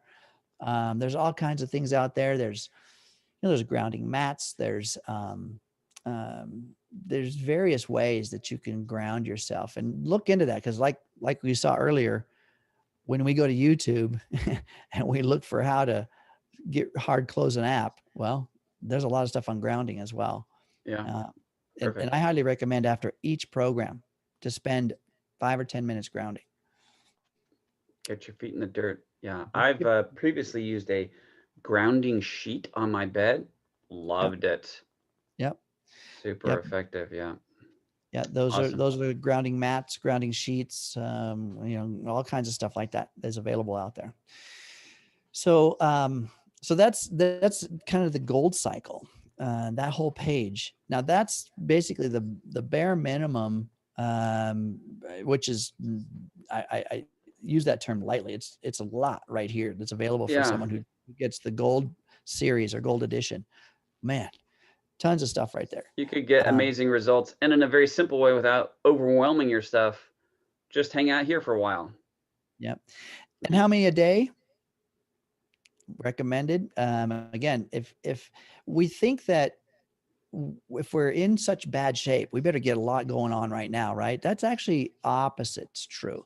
If we have a lot of things going on with us physically, health wise, it's even more necessary to go slow and take your time and really spend a lot of time in that self-care protocol of hydration, of electrolytes, right? Of grounding, of movement, stretching, yoga, like I said, anything, movement. And do no more than 3 programs a day. Start with one. Just start with Yeah. one and work Just your put your way. toe in the water. Test it. There you go. There you go. Yeah, You put might your need to add toe a in the little water. cold water. You might need to add a lot. You just see how you handle it first. Perfect. Yeah. So I'm Yeah. excited. Let's hook you up, man. What do we do? All right. So what came with your Healy is a set of wristbands, Yeah. Okay. as Got some as wristbands here. well. Yep, as well as what came or some sticky pads, right? These little sticky pad thingies. So the wristbands themselves, there's 2 of them in the package. All right. Take those guys out. I'm gonna get off your phone and we'll have a little bigger view on this. So There's the wrist band. strap. We got bands. I've got a little different type of sticky pad, but Yep. sticky So pad, those, bands. and cords. Perfect. So what comes with it are these pairs of little round sticky pads. And these are electrodes that are peel and stick. You peel them off and you stick them to your skin somewhere, right? Well, we're going to figure out where that is, but those are peel and sticks. The electrodes, the wristband electrodes, those go around your wrists. And there is two sides to those electrodes. There is a shiny, silvery gold side, shiny side. Yep. And then there's a black side. There you go. And one side of that also has a little button, a little snap button. There it is. So the snap part does not go against your skin. That's pretty easy because that's where the wire connects. It connects right there. So the snap on the wristband and the wire has a snap end also. So you got a socket and a tab. You snap those together, click, and now they're connected. See that? Yeah. And that's a good solid fit. You should feel a nice solid fit. One of the things that I recommend to do is I have a little spritzer bottle, and what's in there is some water and a little Himalayan sea salt. And so it's a little saltwater solution. What's the significance of the salt? Well, it's a mineral, so it helps conduction, right? We got a little bit of water, a little bit of mineral in there. Now I can help the conduction of my skin, or you can use, there you go. Tell them about that. This is an electrode gel. You can get off Amazon, a large bottle, small bottle. It's also, instead of water, you can use a little bit of gel here, like that. Just increase conductivity. And that's the important part, because what we're doing, we're actually sending an electrical current into the body. No, don't be afraid, because it's a small microcurrent. It's a very, very small amount. I don't know, maybe you guys have heard of some of those devices called a TENS unit. Mm-hmm. Stephen showed those pads, those larger pads that he has there. These larger pads are, a lot of times, these are what comes with the TENS unit. They stick on your body. You hook the leads up, you turn that device on, and your muscles will actually contract and move, right? Because of the current. That is not microcurrent. Okay. That's a lot of current to force the body to do that. So if you are aware of what a TENS unit is, and how it affects us, this is not going to be that way. It's not going to convulse your body. It's not going to cause those kind of things. So it's much more subtle.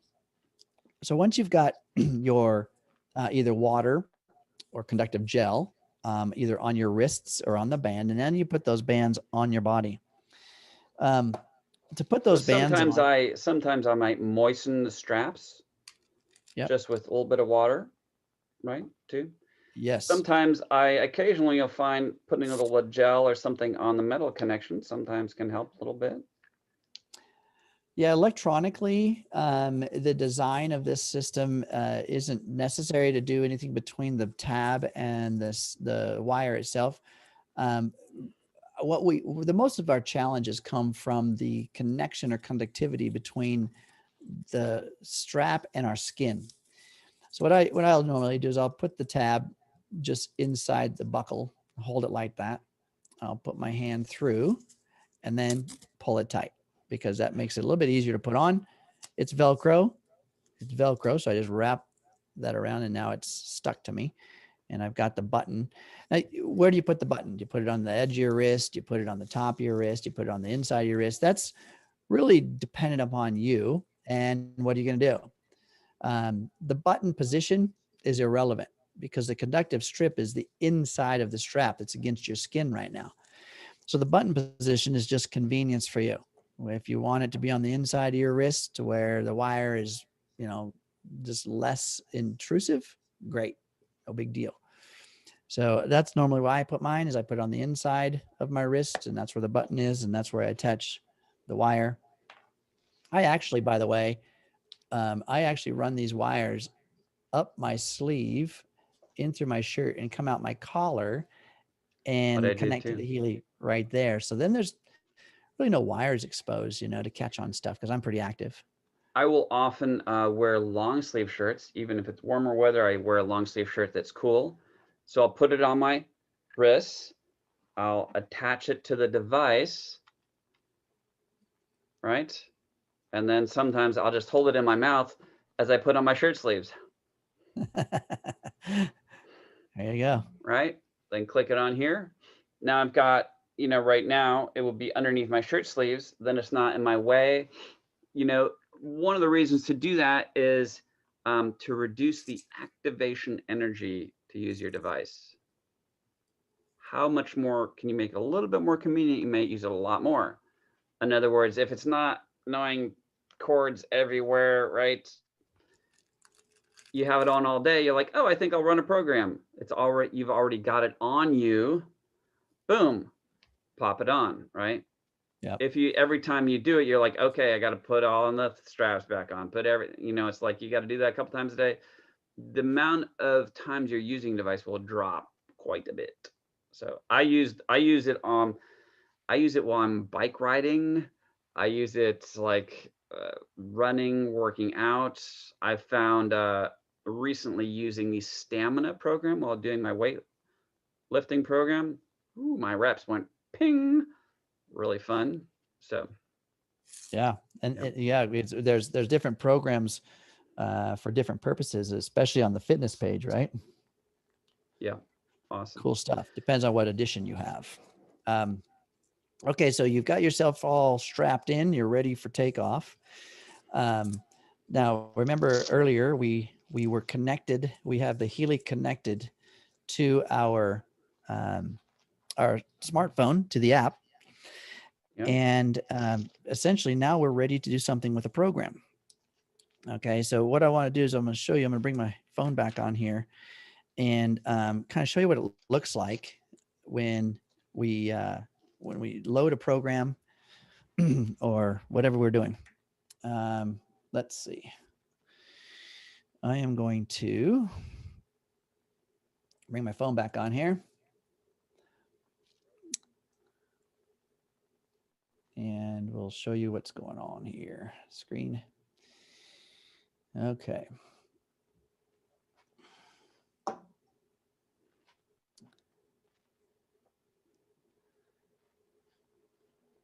All right, so let's go back to the app. Where was the app? Way back there, right? Okay. Now, notice what has happened since I let my app shut off. I didn't activate my Healy, you know, whatever happened. Look, now what happened? I hooked up earlier and now I'm not hooked up again. What's going on? So the app is going to search again for a Healy. And if my Healy is turned off, it's going to go through this process and maybe not do anything. But if my Healy is turned on, it's going to find the Healy. And this process, give yourself patience because a lot of things are happening right now in the background that we're not aware of. It's trying to establish a connection. Like you see the picture there, there's a smart device and then a Healy, and there's this radio frequency.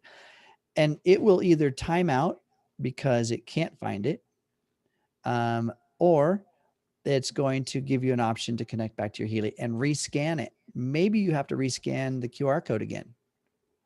It's not a bad thing. It's just a thing. We just have to be in allowance of that and just connect again. No big deal. All right. A little tip. If we've sat here with this guy spinning and spinning and spinning for 30 seconds, it's quite possible it's not going to connect, right? It's quite possible that we need to close the app, hard close the app and reopen it. So I'm going to go ahead and do that. Remember how we did that with an iPhone? Double click the home button. There it is. I swipe the app up and it's gone. All right. Now I'm going to make sure my Healy's on. Turn the Healy on. Green light flashing. Open the app. And when you hard close it, it kind of clears the app out. And you'll see that you're going to go back to the notice again. And we have to click on the next. blue spinning instead of pink spinning that time. Yep. And that's essentially the smart device opening the app. And then the app opens. That's that little spinny thing. The app opens. And what's the next routine for the app to do? Give you a disclaimer. You have to click on the next button. Now we're back into our programs. We open the Gold Cycle program. Let's just pick Pure. All right. I like that one. We'll click on the Pure. And now it's going to show us, because we're in the United States, those little sticky tabs were the only thing that came with the Healy. But we got the wrist bracelets as well. And so this little picture where you see the round dot on the wrist and the wrist bracelet is an interchangeable function. Okay, so you can interchange on the wrists where it's showing you the dots or the wrist bracelets. It's an interchangeable function. It will work the same. If you want to use the little dots, you can. But the bracelets are, they're a little bit more functional. Okay. So now take a look at what what's here. different placements, how often will you see the suggestions on the hands, on the wrists? And how often will you see suggestion to put them somewhere else? So every one of these programs within the app here, every program is going to show you this information you're seeing right now. So it gives you the program duration, shows you how to connect to the device. In other words, allowing the microcurrent into your body and where. It also is going to show you at the bottom, it says electrodes on both hands. The recommendation is daily for this particular program, and then tells you if the polarity is significant. Now on the device where you plugged in those wires, I don't know if you noticed on the screen. Stop your sharing and we can show that a little closer. On the face of your Healy, go ahead. There you go. There it is. There's a plus and a minus. See that plus and a minus? Okay, they correspond to the ports, the circular ports where you would plug the wires in. If the flow of current was polarized or significant in direction, then the app would tell you to connect the plus to the right hand and the minus to the left hand, or whatever. It's going to give you reference of plus and minus and body location. How often do you see that important? Never. I've never seen it. But, yeah. but it's an option when if we start to, as Healy evolves and grows, and we start working with various channels or things that we can do with microcurrent, then so we might add something to it in the future where it might be important. Yep, direction of flow. Yeah, could be significant down the road. It's just it's built in already. It's already built in because that is a significant understanding when we're working with energy flow. I mean, even our bodies, we have a root center all the way up to the crown. There's a movement. The torus field moves which direction, there's a certain way it operates within the body. So same thing here. We can now interact with that in a little different way. And with current flow, we can polarize with those magnetic fields. I'm an engineer, an electronics engineer specifically, and I understand when there's current flow, anytime you have electron flow from a source to a load. Now, what's the source? Could be the brain to a finger movement. The finger movement is the load. The brain is the source. There's electron flow through the nervous system. So associated with every single electron flow, there's a magnetic emission. There is a magnetic field transmitted out of that flow. And there's a very specific positive, or I should say north to south direction based on the direction of the flow.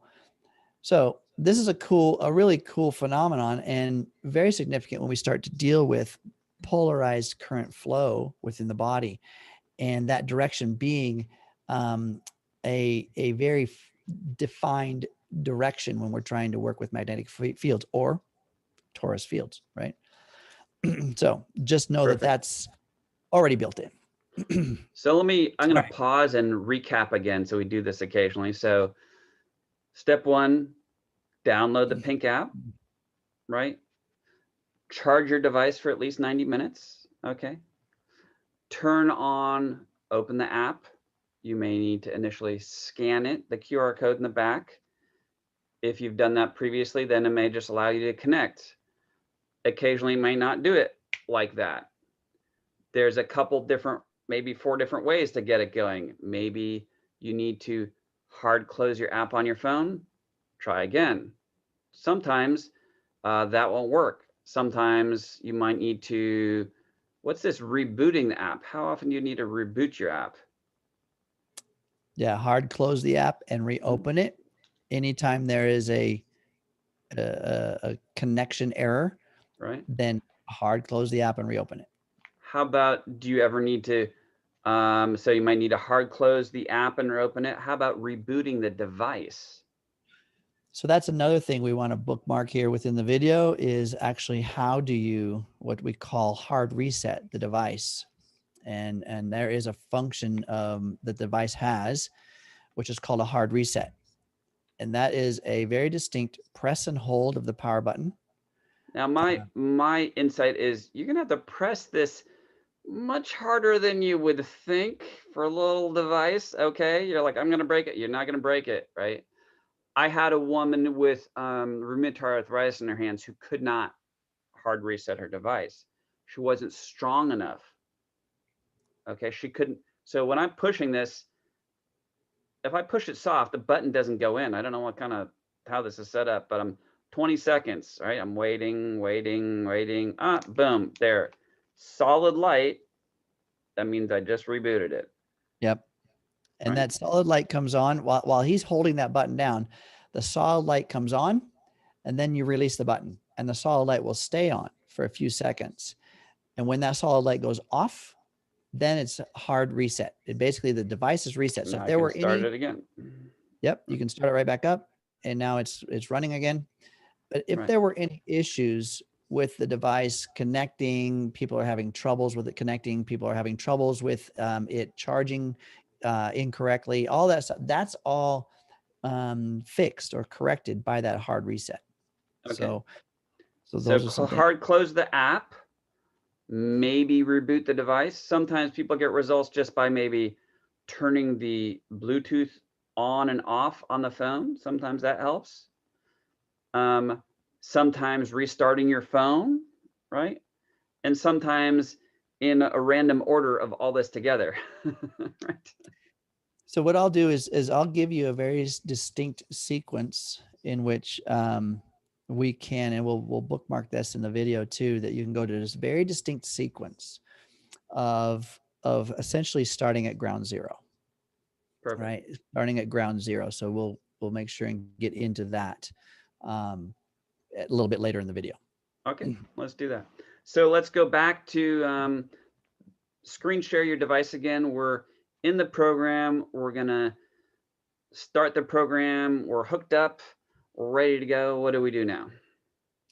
Okay, so let's go again back to the app. So I'm gonna turn my Healy off and closed my app, all that kind of stuff, so that I could reconnect. Hang on a second. Sorry about that.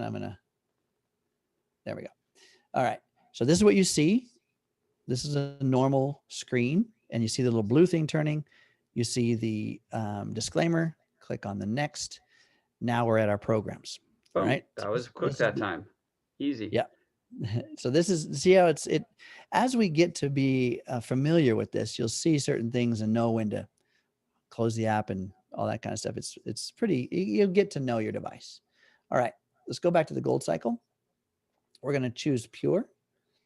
We kind of went through how we would connect to the device. And remember, these little black dots are interchangeable with the wrist bracelets. So we can still do either one, right? More convenient is going to be what? The wrist bracelets. Okay. Yep. So we hit the start button.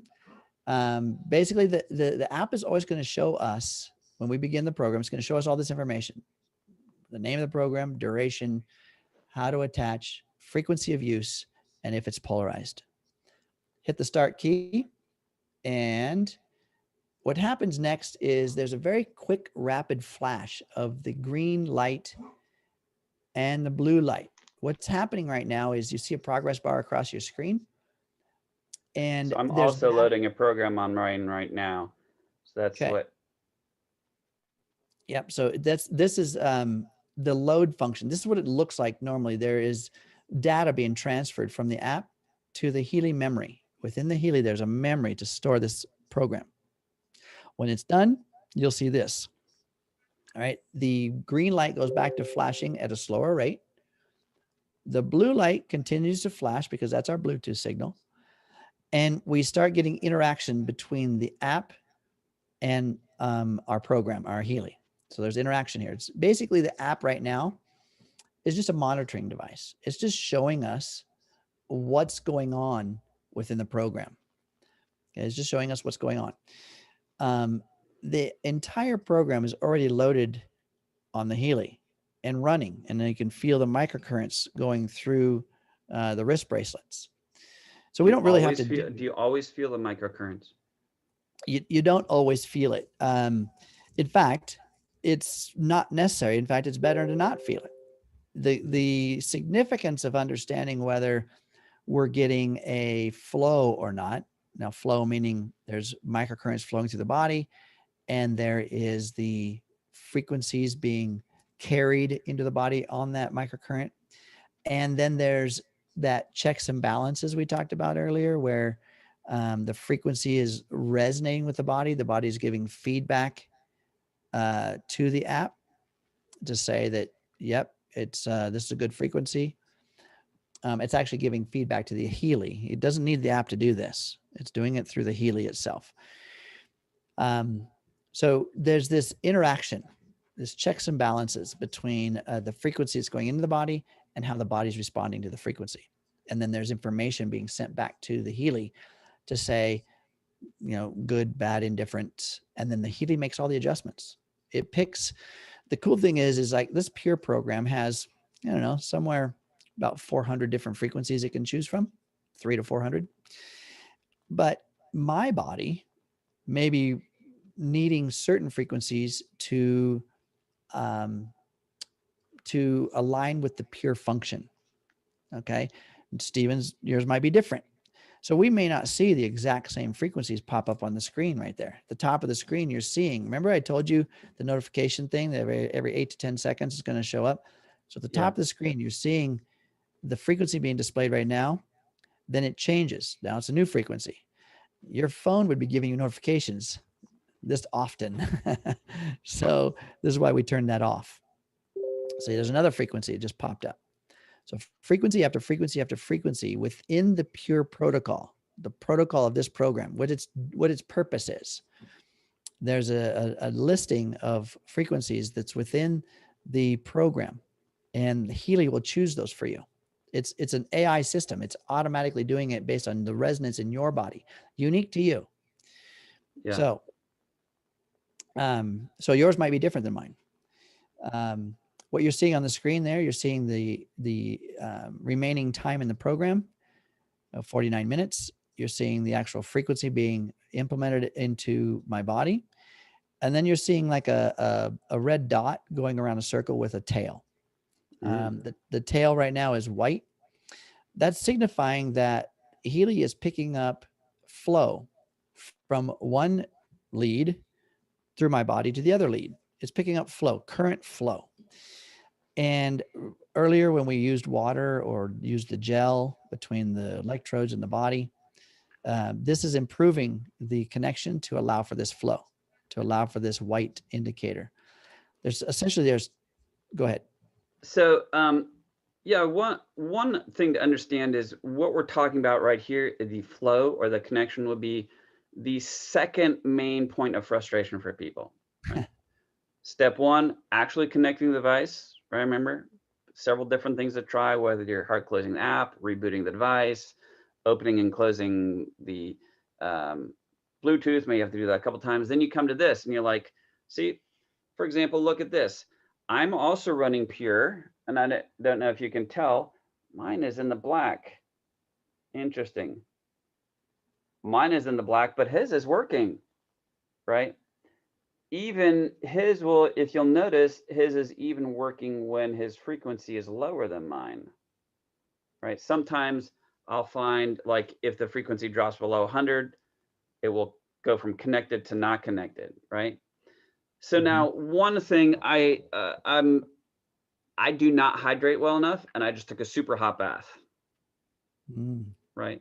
I'm guessing Ken is a little more disciplined in hydrating his body than I am, okay? So if sometimes I can get this to go, see right now it's black, and I have it at 15%. Sometimes if I go maybe up to 40%, no, that didn't go in either that time. Now it's back. So for me, sometimes turning it to a higher percentage, all of a sudden it will go into white, right? So it could be Ken's better hydrated than I am, right? All sorts of different things, right? What typically are some of the keys to getting this to go into white for people? So great points there that Stephen made about the frequency itself. The higher the frequency, the closer to energy. The lower the frequency, the closer to matter. All right. So density. Lower frequencies tend to take a little more punch to get through the body. They're closer to density. They take more energy, more power to get through. So typically anything under about 400 hertz, you're going to take more power to get through. See how it just changed? I went down to 11.4 and now it went black. So if I was to up the power a little bit, and then it would get, well, it switched to frequencies. But higher frequencies are going to tend to go through the body and then get resonance with the body a little bit easier. So that's that. We're looking at flow. We're still looking at current flow, literally a frequency or a current flow of energy, of current. So what's the load on the end of the circuit? That's us. We're the load. And if we're resistant in any way, whether it's being hydration or connection between the wrist bracelets and the skin, or skin type, or any of that kind of stuff, we're going to get a black signal. If there's a black indicator, does that mean we're getting nothing? Not necessarily. It's just measuring flow. So you see now mine is moving from black to white. It's at 0.4 hertz. And then it goes up to 121,000 hertz. Those higher frequencies are going to be really easy. I can drop this power way down. There's a kind of a sweet spot between where we're feeling a tingly sensation and having a white signal, or not feeling anything and having a black signal. There's a sweet spot in there that we can adjust the intensity down to where we can still just barely feel it. So I think it's amazing that you get even any white signal at such a low frequency. You must be very well hydrated. Or two things. I have a very, okay, so there's actually three things we want to look at the equation. Hydration is one, water. The other one is electrolytes, because minerals within the body is how energy is transferred. Right? The water in our body, the minerals within our body, all that is how it's transferred. So you see it's toggling, and I'm at 25% in the intensity. It was toggling black and white, black and white. But minerals, and then here's another one to consider, is reluctance. We forget that our mind plays a part of this. There's a condition called nocebo and placebo. Those are how the mind plays into the equation of our acceptance. If we're resistive in nature, resistive in personality, resistive in attitude, it's going to have a biological effect. Yeah, interesting. You know, Terry Perez talked about that. Someone of her said it just won't work. It won't go into black, won't go in black. So Terry had her, shipped it to her, hooked it up to herself. It worked just fine. She even videotaped it, sent it back to the woman. The woman changed her attitude, and all of a sudden the device worked just fine. Isn't that interesting?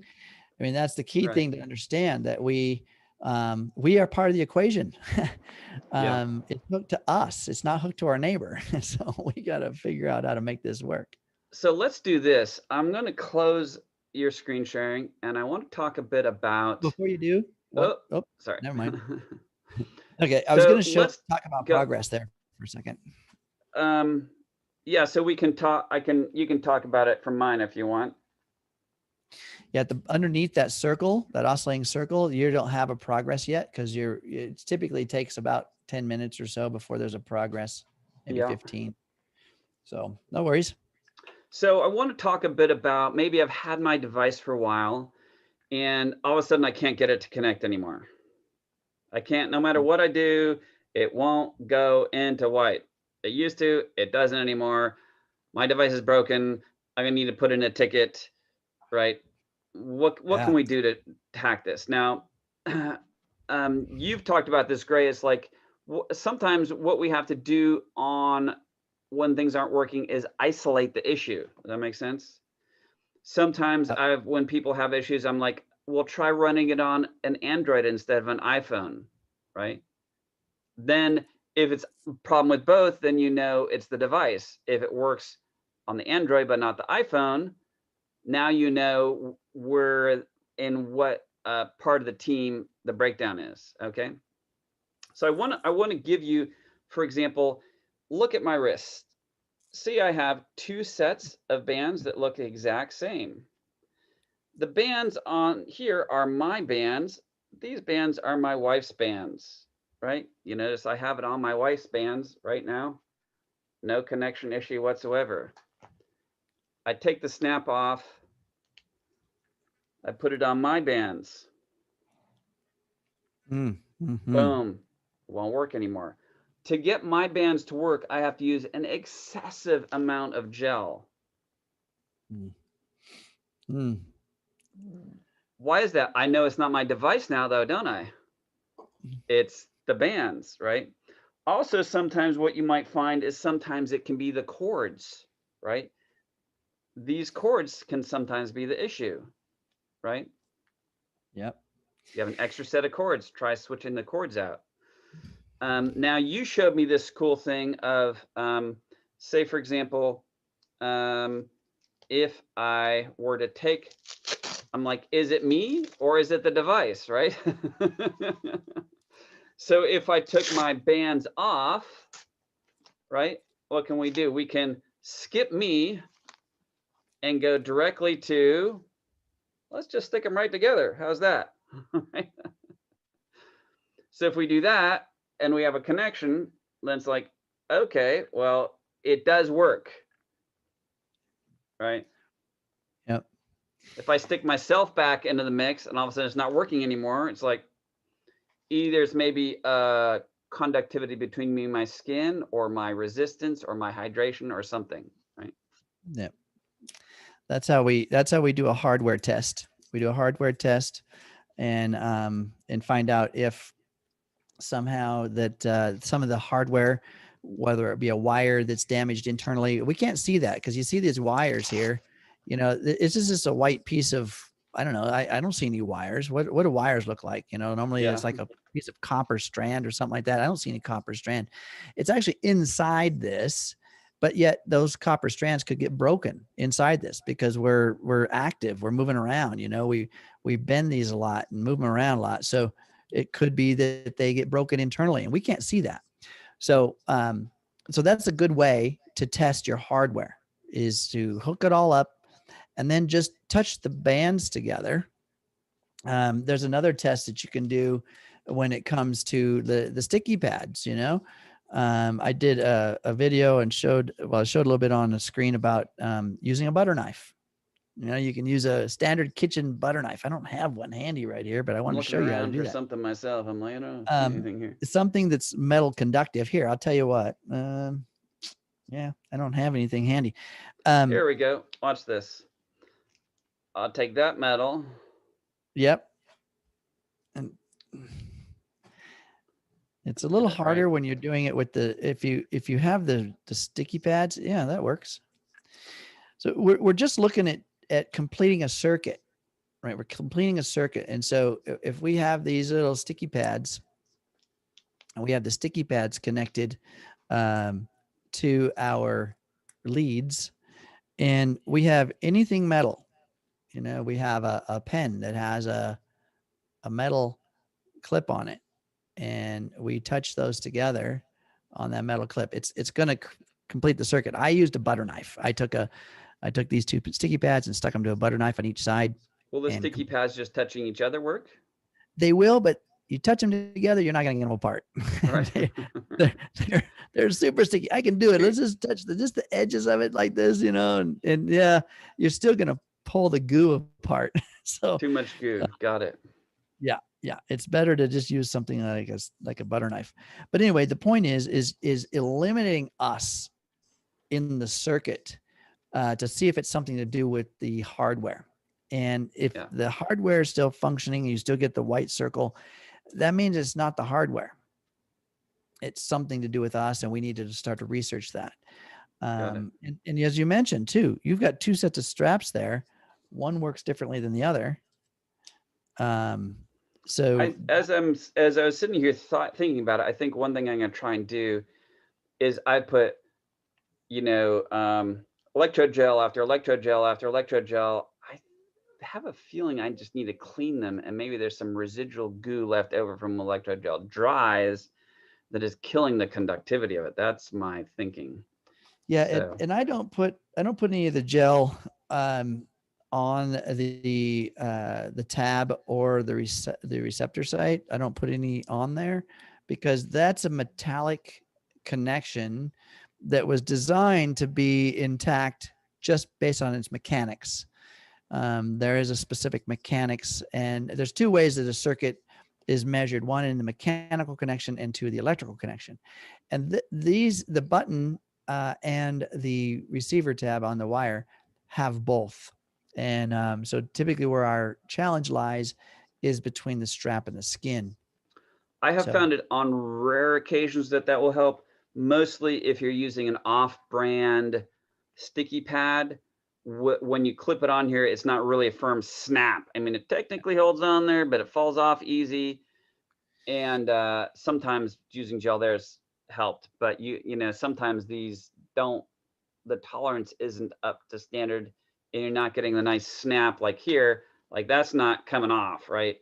Sometimes these TENS pads or different things you might buy on Amazon don't have nearly that good a connection, and so that's sometimes something I've run into. Yeah, it's actually a very significant issue because there's a very distinct different measurement of the snap diameter on some of the aftermarket pads or whatever, even wristbands. People are getting these aftermarket wristbands, and there's a very distinct difference in their electrical influence on the circuit, because these wristbands that come with Healy, they're designed to transmit information into the body, give information into the body, current and frequency. Other types of wristbands say that they're designed for static discharge functions, right? You put them on the wrist, they look similar, and you plug in similar, but their purpose is to take static energy out of the body, right? To discharge the body. That's pulling information from the body, a different direction of flow. So that's the key thing. And same thing with some of these sticky pads that we're able to get out there. Some of them are maybe EKG pads. What's an EKG pad doing? These would be EKG pads if anyone's curious. Red dot electrodes. Right, so that's an EKG pad. And some of the EKG pads have a very distinct purpose. I'm not saying that they won't do some of the job, but their purpose is to read information from the body, not put information into the body. There's a different direction of flow. Yeah. So that's key. I've found that these aren't ideal. I do occasionally use them, and they do work. The only reason I use them is because they're so sticky that for certain situations they're better. Like if I'm going on a bike ride, these will stick on. The regular reusable ones won't, right? Yeah. And that's the only, I realize they're not ideal, but I haven't found regular sticky pads that are specifically just TENS type pads that won't come off. If I find some, I'll certainly tell everybody, but Yeah, there's these little hacks that we do. There's a product called Coban, which is it's a sticky wrap that's just, you just put around, like it's for wounds and such. It's called Coban. Coban is it's medical grade, designed to go on skin, wraps around and sticks to itself like an old Ace bandage. You remember how that Yeah. was, how those were? And so you can put a sticky pad on a part of your body and then wrap it in Coban, put the wire on it, wrap it in Coban. Any suggestions? Like, I use that, have to use that often. I'm doing it on my lower back while bike riding. Yeah. Yeah. And that's kind of a tough place to do that. No, I wouldn't recommend doing that Coban thing around the waist. And no, you would want to find a way to like using these extra sticky pads. Another thing to remember about these sticky pads, you hydrate them a bit, get them warm water wet, and man, the sticky power triples. Oh, warm and wet. I will try that. Warm and wet, and because they do get dirty, and so you can get them warm and wet and start and wipe them off, clean them off, and then they stick even better when you've done that process. And you can I get a will little try that. Yeah. So anything we've left out on the, by the way, I've got a progress bar on my thing now. We want to talk about that. Yes, let's do. So at the bottom of that circle, you'll see a progress, and it's a number between -99 and +99. You're seeing it -52% progress right there for that particular frequency that is being given. And what that means, and you'll see it's going +58 for that particular program, or for that particular frequency. What that means is that his body is 85% complete resonance with that frequency, or -10% resonant with that frequency. And what that means is, like, if it's negative, let's say it's -99, it just means that that frequency is really needed within the body to raise the resonant frequency of that particular purpose, whatever the program's doing, that tissue or that issue or that organ or that cell. That grouping is now resonating with that frequency to the percentage of progress you're seeing right there. Okay, so that's what that all means. So is it, the more it's in negative, the more it's an indication that my body needs this? Yes. All right. Because, by the way, I didn't use the resonance scan or muscle test to decide to do the Pure, and I often don't. So this is an atypical program for me. So it's interesting that most of it's saying meh, meh, right? Kind of meh, not like woohoo, you know. So awesome. So I've got let's, on your phone, let's go back into the Pink Dot app and back into the pain programs, because I got some questions in there. Okay, let's go. Excuse me. Let's go back and share. Screen shares ended. All right, here we go.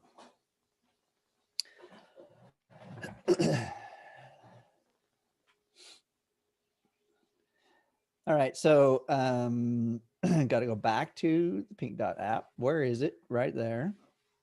And I want you to see something. Well, I'm disconnected, by the way.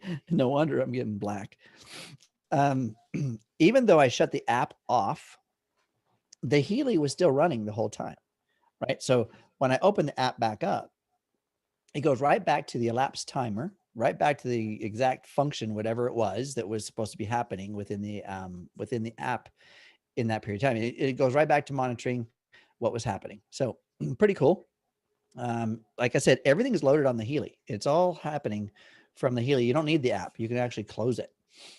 So if I'm freaked out about Bluetooth, then I can load the app onto the Healy device, start it, and if I put my phone somewhere else or even turn my phone off, would it still keep running? Absolutely. And let me give you another little fun little hack. I'm going to up my progress. So you see that particular program, or that Healy, or that frequency right now is 95% progress on my body, I want to tell you that this is kind of significant. Let's just talk about these frequencies for just a second. When my body gets to 100%, you're actually not going to see 100%. It only goes from negative 99 to positive 99. You're not going to see 100%. Why? Because when it reaches 100%, it actually kicks that particular frequency out of the routine. It doesn't give you what you don't need. Oh, got it. So So right it's now, always running this program for you different every single time. every time, it's always unique to your particular condition in the present moment. Always unique to you in the present moment. So if there's another thing, I got 27 minutes left on my program, you see, 27 minutes. Let's say that I was super receptive and all of these frequencies were very effective and my body started to resonate with every one of them to 100%. The program will pick them off one at a time, and get rid of them because you're 100% resonant. It's not going to give you what you don't need.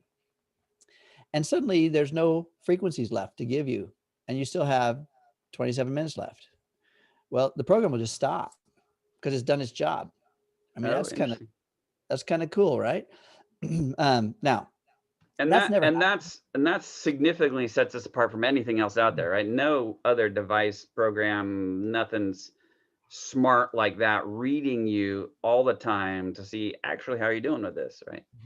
In real time. Yeah, it's always evaluating you and your needs and the resonance. Resonance means that there is a coherence or a harmony with your body's system and the frequency being given.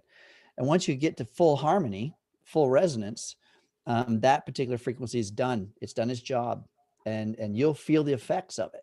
There'll be some biological, psychological, or energetic upgrade Interesting. because of it. So that's happening in real time. And I wanted to make sure we pointed out that cool feature because this is the only system on the planet that does this. That is super cool. Yeah. So you want to go back to the app and just talk about something. I've got some questions under the pain programs category. Awesome. Let's now I'm going to show you how to stop a program. If I tap on the center of this oscillating circle, I tap on Tapping it, click. like that, pressing and holding, and is not a tap. That's correct. We're back to tapping. One tap. You see the little square circle or the circle with the X in it pops up. That means it's paused. So I can pause the program too, do what I want to do, adjust my straps, put some more hydration on it or some more gel, whatever I want to do. And then I can tap on it again and it kicks right back into where it left off. All right? Okay, cool. If I tap on it again, now that's paused. If I hit the little X, now it says I can leave the program. Do I want to leave it? Yes, I do. Now it's back to my menu. And I can, what I did is I went from the gold cycle page. I clicked on the three little bars at the top left, the hamburger. And now we're in our menu choices. I want to take a look at the top right of the screen. You see a percentage on the battery as well as a little fan there. Yeah. Okay, so that tells me Healy's battery charge right now, the 93% battery life left. And then the fan tells me how well the Bluetooth signal is between the Healy device hardware and the app. Okay, that's nothing to do with your Wi-Fi. Got it. Okay. I want to show you that's not a Wi-Fi thing. That's a connectivity, Bluetooth connectivity signal. Okay. That's giving us an indication of how strong the Bluetooth. Now watch this. If I cup it in my hands, look at that signal. I can actually, it's not very strong. So people are concerned. You mentioned it earlier. People are concerned about the Bluetooth being so significant and that 2.4 gigahertz signal. It's going to fry my body or whatever. It's going to have its influence on me. It's not that strong. It's a lot less strong than your earbuds. Oh yeah. It's a lot my less earbuds, strong. I can walk all over the place and it's grabbing it no matter what. Yeah. Yep. Healy's purposely designed the Bluetooth signal to be what's called very low power, VLP, very low power Bluetooth signal. So it's not going to be that strong. You can actually decay the signal by a very short distance. You get too far away, your Healy is not going to talk to your app, and that's okay. If you're running a pink dot program, it's all loaded here anyway. I don't have to worry about it. It's going to still run, even though I'm super glad you're talking about this, because I've had long discussions with people on Facebook on them freaking out. I'm like, dude, the thing is not that strong. And they're like, no, it's that blah, blah, blah, blah. I'm like, whatever. So that's a great demonstration there. You know, I promise you, if I cut my ears over like this, we can still hear you. I can still hear you. Why? Because my earbuds kick butt on power. So probably not the healthiest thing to wear all the time. Well, it's still it's still below harmful levels, what they say, but Healy is even below. So it's like, yeah. And here, you know, one thing I will say is this, is that I think it's very important. People take the wrong approach if people feel very sensitive to electrosmog and their phones and signals, and their body freaks out. The mistake people do is they want to get rid of all the electronics, instead of going, why is my body sensitive but your body isn't? Yeah.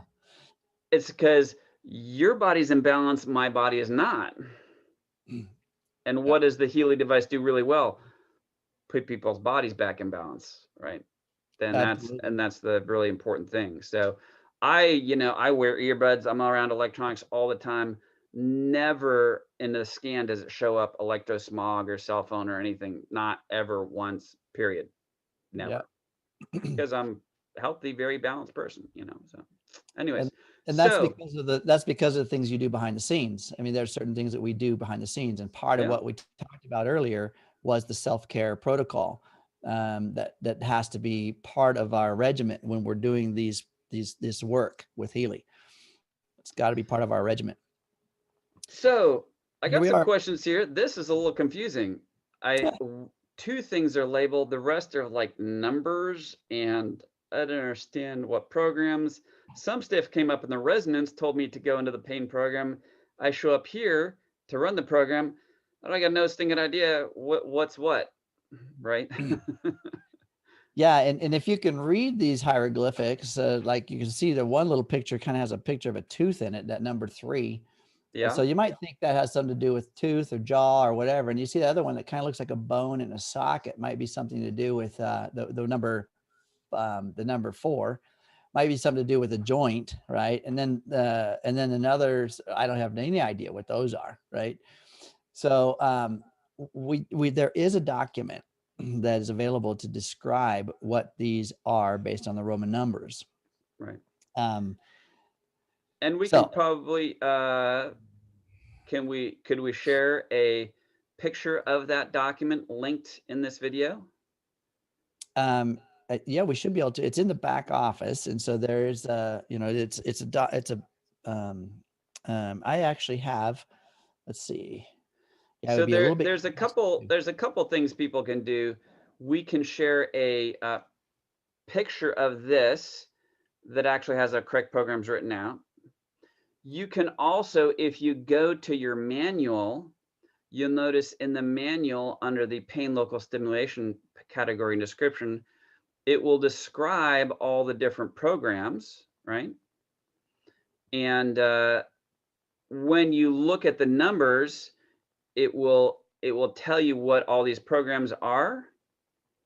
And then if you look in the manual, number 6 will say something, and you go back here, you go, okay, well, I know that symbol is for whatever program, right? For tooth or for joint or for whatever. Yeah. So one of the things to understand about this is they're like, what in the world? Why do they do this? It's like, here's the thing. We deal in multiple countries with multiple regulatory bodies with changing whims of what's safe, not safe. What might be safe for someone in Germany is not safe for someone in the US. Right? It's compliance, and it's the government. the government regulations. It's important that we remain compliant because we want to safeguard the ability to have this in the United States. So we just go with it, you know, and that's why we have like a map has a legend somewhere on it to tell you how much is a mile, and tells you what the color of the roads mean and all that kind of stuff. So this is the same thing. We've got references on the screen here, and then we have a legend within the descriptions to tell us what they do. So it's best to know that before you start opening this and using this particular page, because you may be lost, right? Yeah. So having that available, and then referring to that. Now, we can guess, but there's a couple of them that are labeled that are very, very plain. So pain, right? Just generic pain. This is going to be systemic pain. Systemic, meaning that it could be a pain anywhere in your body. And this pain program is going to help balance that. And then we have the next one is pain local. I want to show you what it looks like when we open one of those programs. If we go pain, um, pain systemic, this is the upper section where they're showing you that they have these the sticky pads connected. This is just essentially below the brainstem, right there in that deltoid process where there's a lot of nerve information going on there. So when you put the sticky pads there and run this pain program, that's where it starts to influence the information highway and starts to help you with the pain alignment, or I should say, not pain alignment, but the removal of pain. So you can start to balance that. So this is showing you how we're looking at the entire nervous system in the body. Now let's go back and take a look at pain local. Now take a look at where we put the sticky pads here. So what's that? It's common sense, pain locally. If you have pain in the elbow, pain in the knee, pain in the back, like Stephen mentioned. So you're going to put those sticky pads in a certain area, and take a look at it. Tells you again, where to do it, how to do it, and how often to run this program. You're typically running these around 4 inches apart, these pads, 4 to 5 inches apart, so that you can get information between those two pads into the body. So each side of the knee, each side of the elbow, each side of the shoulder, that kind of thing. All right. So this is self-explanatory. Now let's go back and take a look at some of the others. There's the one that has the tooth looking thing on it. All right. Again, if we're looking at jaw or tooth or something like that that's relative to this program, we're probably going to put those sticky pads where? Somewhere around that area of the body. Yeah. Okay. Back to here. This one showed a picture. Number 4 showed something around what may be illustrated as a joint. So again, looking at the definitions of what this means, I guarantee you it talks about joint pain. Okay. Something going on with the joint, discomfort. All right. And then again, each one shows us how to connect. Number 7 and number 8. Take a look at the duration of the program. 20 minutes. We'll say, you can take a look at every one of these. Every one of them is 20 minutes. Okay. We're working with a pain center. It doesn't take a lot of time. So this is a very short program. When you're running this program, it's actually not a whole bunch of different frequencies, by the way. Essentially, when we're looking at working on the pain centers, the pain meridians, or the pain information center of our brain and nervous system, it doesn't take a whole lot of frequencies. I'm going to show you. I'm going to go ahead and open this particular one, which is pain general. Let's start it. See how quickly that loaded? It's only 20 minutes long. And look at, it's not even going to show you the frequency. So it's running, and I can feel the tingly in my body right now. And I'm connected to the wristbands instead of having it on the back of the brainstem. But I'm getting flow. And this is not broken. It's not broken. It's normal. It loads really fast. It's a very short duration, and it's a very proprietary signal going through the body. Okay.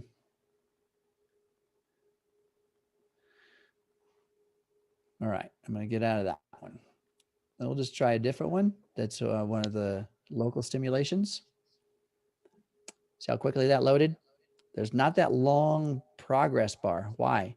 There's not a lot of information being transferred to the Healy right now. This is 30 minutes, 0.3 hertz. Not a lot of variations in which the Healy has to attune to. It's doing its job. I can feel it. I can feel it, and I'm only at 15%. And you can see that there's a white bar. Anything else you want to talk about the pain programs? This is normal, by the way. It's not broken if it's not changing and showing all this different stuff. Yeah. This is The hack I might tell people is, you know, if you went in your back office and you looked up a manual, but you looked it up for German, like like for the UK, so English European version of the manual, you might get a lot of insight on the pain programs, on what they're called and how to use them. And that's all I'll say about that. yeah. So, Yeah. There's a lot that they can talk about in other countries. yeah, we'll leave it at that. Cool. All right. Do we have much more to go with the, you know, get your manual, play around, have fun. There's tons of different programs in here.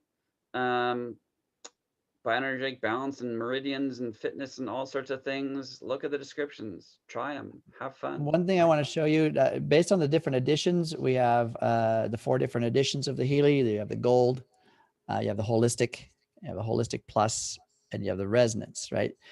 And the first 3 essentially are going to be various numbers of these pages of programs. That's essentially the difference. You know, the first one is the gold cycle page. You get that page.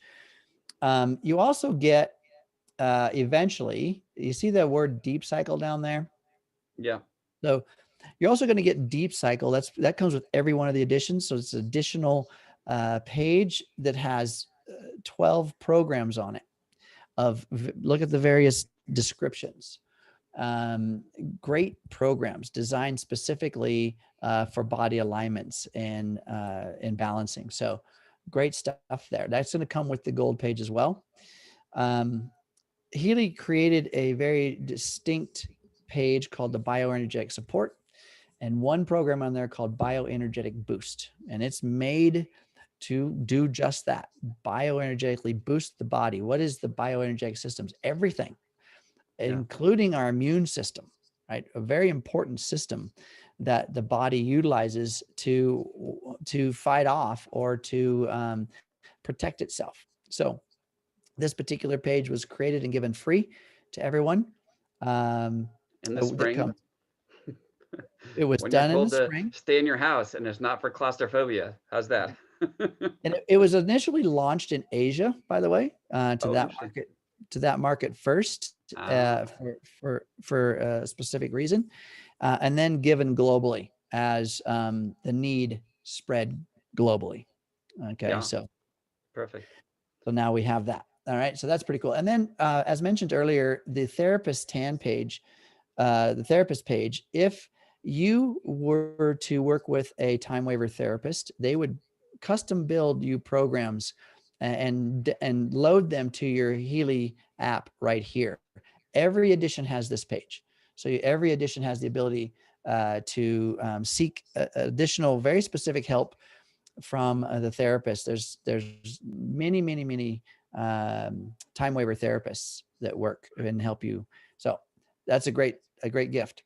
I did do that recently. I downloaded a Solfeggio program. Yeah. And by the way, to do it, if you go to the TAN button, if you scroll back down, tap on the therapist TAN, and you just click. If you click enable, they'll need a particular number off of here, and you give that to the time waiver practitioner, that number right there, and then they will know how to download, how to give you the program that you specifically purchased from them for whatever you have a particular health challenge, you may want something that's very specifically customized for that health challenge for you from a professional time waiver practitioner. So Yeah, and it's basically that is an address. It's the address to your app. So when you give them that number, then they can send that program to the right person. Very important. cool.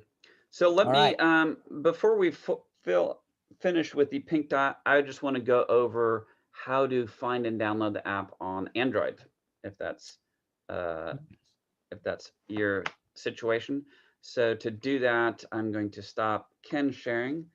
I'm going to go into my device. Hold on, let me close out all the other programs I've got going on. All right. Boom. So here we have my Android phone. Okay. And on my Android phone, I'm going looking for the Google Play Store. Okay. And let's see here. If I can find it. Money, fitness. See if I can find it here. Yeah, goodness. All right. So we're looking for the Google Play. Where'd it go? Maybe you'll have to use that search function. Might have to use that search function. Let's try that. So if I type in play, Over there. Play Store, the one in the middle. Boom. So this is Android's version of the App Store, right? So if I type in the search box in the top, and I type in Healy, and if I just look just for the word Healy, I'll notice all the different Healy apps. The first one that shows up is the pink app. The pink app, again, is for the microcurrents. We also see the blue app. That's going to be for the doing scans and resonance analysis. The Healy Advisor is where you can, we won't talk too much about it yet, but you can use that to search for different programs for different conditions, or the Healy Watch. So I'm going to click on the install button right here. And you notice in the top that I'm on the internet, that fourth icon from the right. So it should load pretty quickly.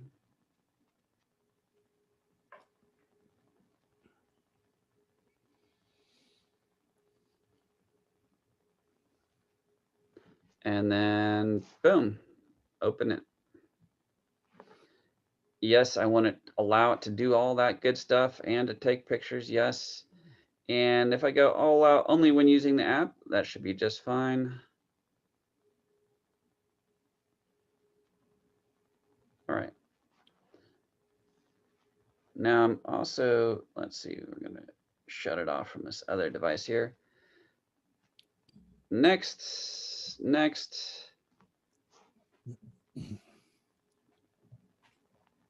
And you notice I've got this spinning app. So if you notice on my device, there's no flashing lights at the moment. So I'm going to make sure it's on. I'm going to click scan the code. Sometimes I find it helpful if I put my thumb over the thing I don't want to scan. Boom, 6E. Sometimes occasionally it will come up with garbled information. You ever have that? Yeah. It's in red and you're like, what the heck? Try Yeah. it again. Try it a couple times. Maybe you might need to type it in manually. Or the other option too is sometimes the loading of that app was interrupted during its process and is corrupted, and you have to delete the app and reinstall the app, because that's another thing that happens, especially if that particular condition, like Steve said, it's this red garbly or it says the scan unreadable, and you type it in and it still doesn't work, then that's definitely a need for deleting the app and starting over. Oh no, where are my programs? Blue screen. No. Blue screen. Settings. Here's a question for you. If I have a blue screen on someone's app and we update it and they still have a blue screen. That's a great one. So that happens. That happens. So when this happened for one of my clients yesterday.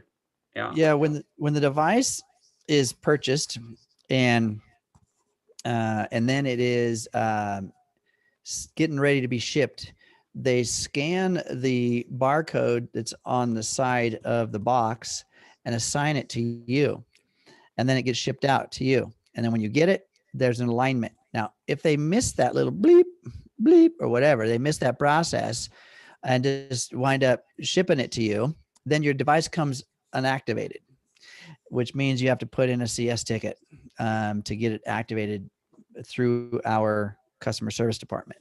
So it just got missed during the processing part at the distribution center. Got it. Yep. So log into your back office, bottom left-hand corner under support, make a ticket under activation, and just let them know that you need your device activated. You will need the serial number. So take a picture of it with your phone so you can blow it up. You can write it down because it's tiny little. By the way, I used to need reading glasses all the time. Now, if the lighting is correct and bright enough, I can read the serial number off the back of my Healy. Nice. Why? Because some programs in there, right? So now you see I've got all my programs. One thing to differentiate between mine and Ken's is I am currently subscribed to the digital. I've got the watch programs on here. When you get the watch, you get 24 additional programs. And I also have, I'm subscribed to the digital nutrition programs. Bunch of different stuff in there, some great stuff in there. I love the eyesight program in here. There's a, what's that dopamine program in there? I think, no, serotonin. That's the program in there that I love that one too. All sorts of fabulous stuff in there. So anyways, so we're done with that. While I'm on my phone, how about I also download the the Blue Dot app, because we're going to go, are we ready to go talk about the Heal Advisor app now, the Blue Dot, the resonance? Do you want to do a separate or just continue rolling? What time is it? Up to you. Let's do let's do a separate one, I think, actually. Yeah. Let's do a separate one where I don't know how far are we into this one? 2 hours and 35 some minutes. Yeah, probably long enough. Anyways, we'll come back. We'll do a second video that will be on the playlist to the right, starting with the Blue Dot app. And that way, if we do a separate video, I think we'll have the energy to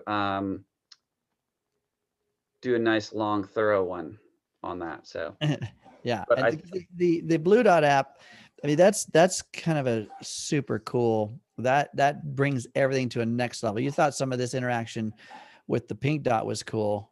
The Blue Dot app or the Heal Advisor Analysis app, that brings it to a whole nother level of possibility. So yeah, we're going to want to really dive into that. Yeah, awesome. Well, I appreciate your time and insight. I hope this was clear and simple for everybody. Also keep in mind the hyperlinks in the video description, right? Very important, so that you can reference that. You can go in YouTube if you need to show someone that particular spot. When you go into YouTube, and you can go to a particular spot of a video and you can share that. Maybe we can show that to people real quick here. If, for example, I go into like home button double tap, right? And I want to share this to grandma because I don't want to have to explain this to her over the phone. See this share button right here? If I click that from my computer, notice there's a start at part right there. So I can share the whole video, or I can share it starting at 16 seconds, right? Then when I copy it, when someone opens it, it's gonna have fast forwarded 16 seconds into the video. Like our video is very long. So maybe you want to share a very particular spot with somebody. When you hit the share start at, maybe you're like at 45 minutes is your answer, right? Because again, in the description part of our video, it'll say show more, right? If we go back to www.mydevicehelp.com, right? Here's, we're gonna include a bunch more videos over here, but under the main video, remember, will always be the, under more will be the descriptions, timely announcements like, hey, their server went down, don't freak out, just give it till tomorrow, it'll be fixed, don't put in a ticket, please, right? Like, or Right. hey, they know there's issues with iOS syncing with the cloud. Or It'll probably be Bluetooth. fixed tomorrow. Don't freak out. Just take a deep breath. Go, like, have some fun, do something else, then beat your head against the wall. So Zoom trainings that we'll put up, and it's these time-stamped links to main video. We'll put a lot of it in here. So you're not going to have to watch this whole 2.5-hour video. Boom, go right to, oh, my connection issues, whatever. We'll make it convenient for you. Anyways. Yeah.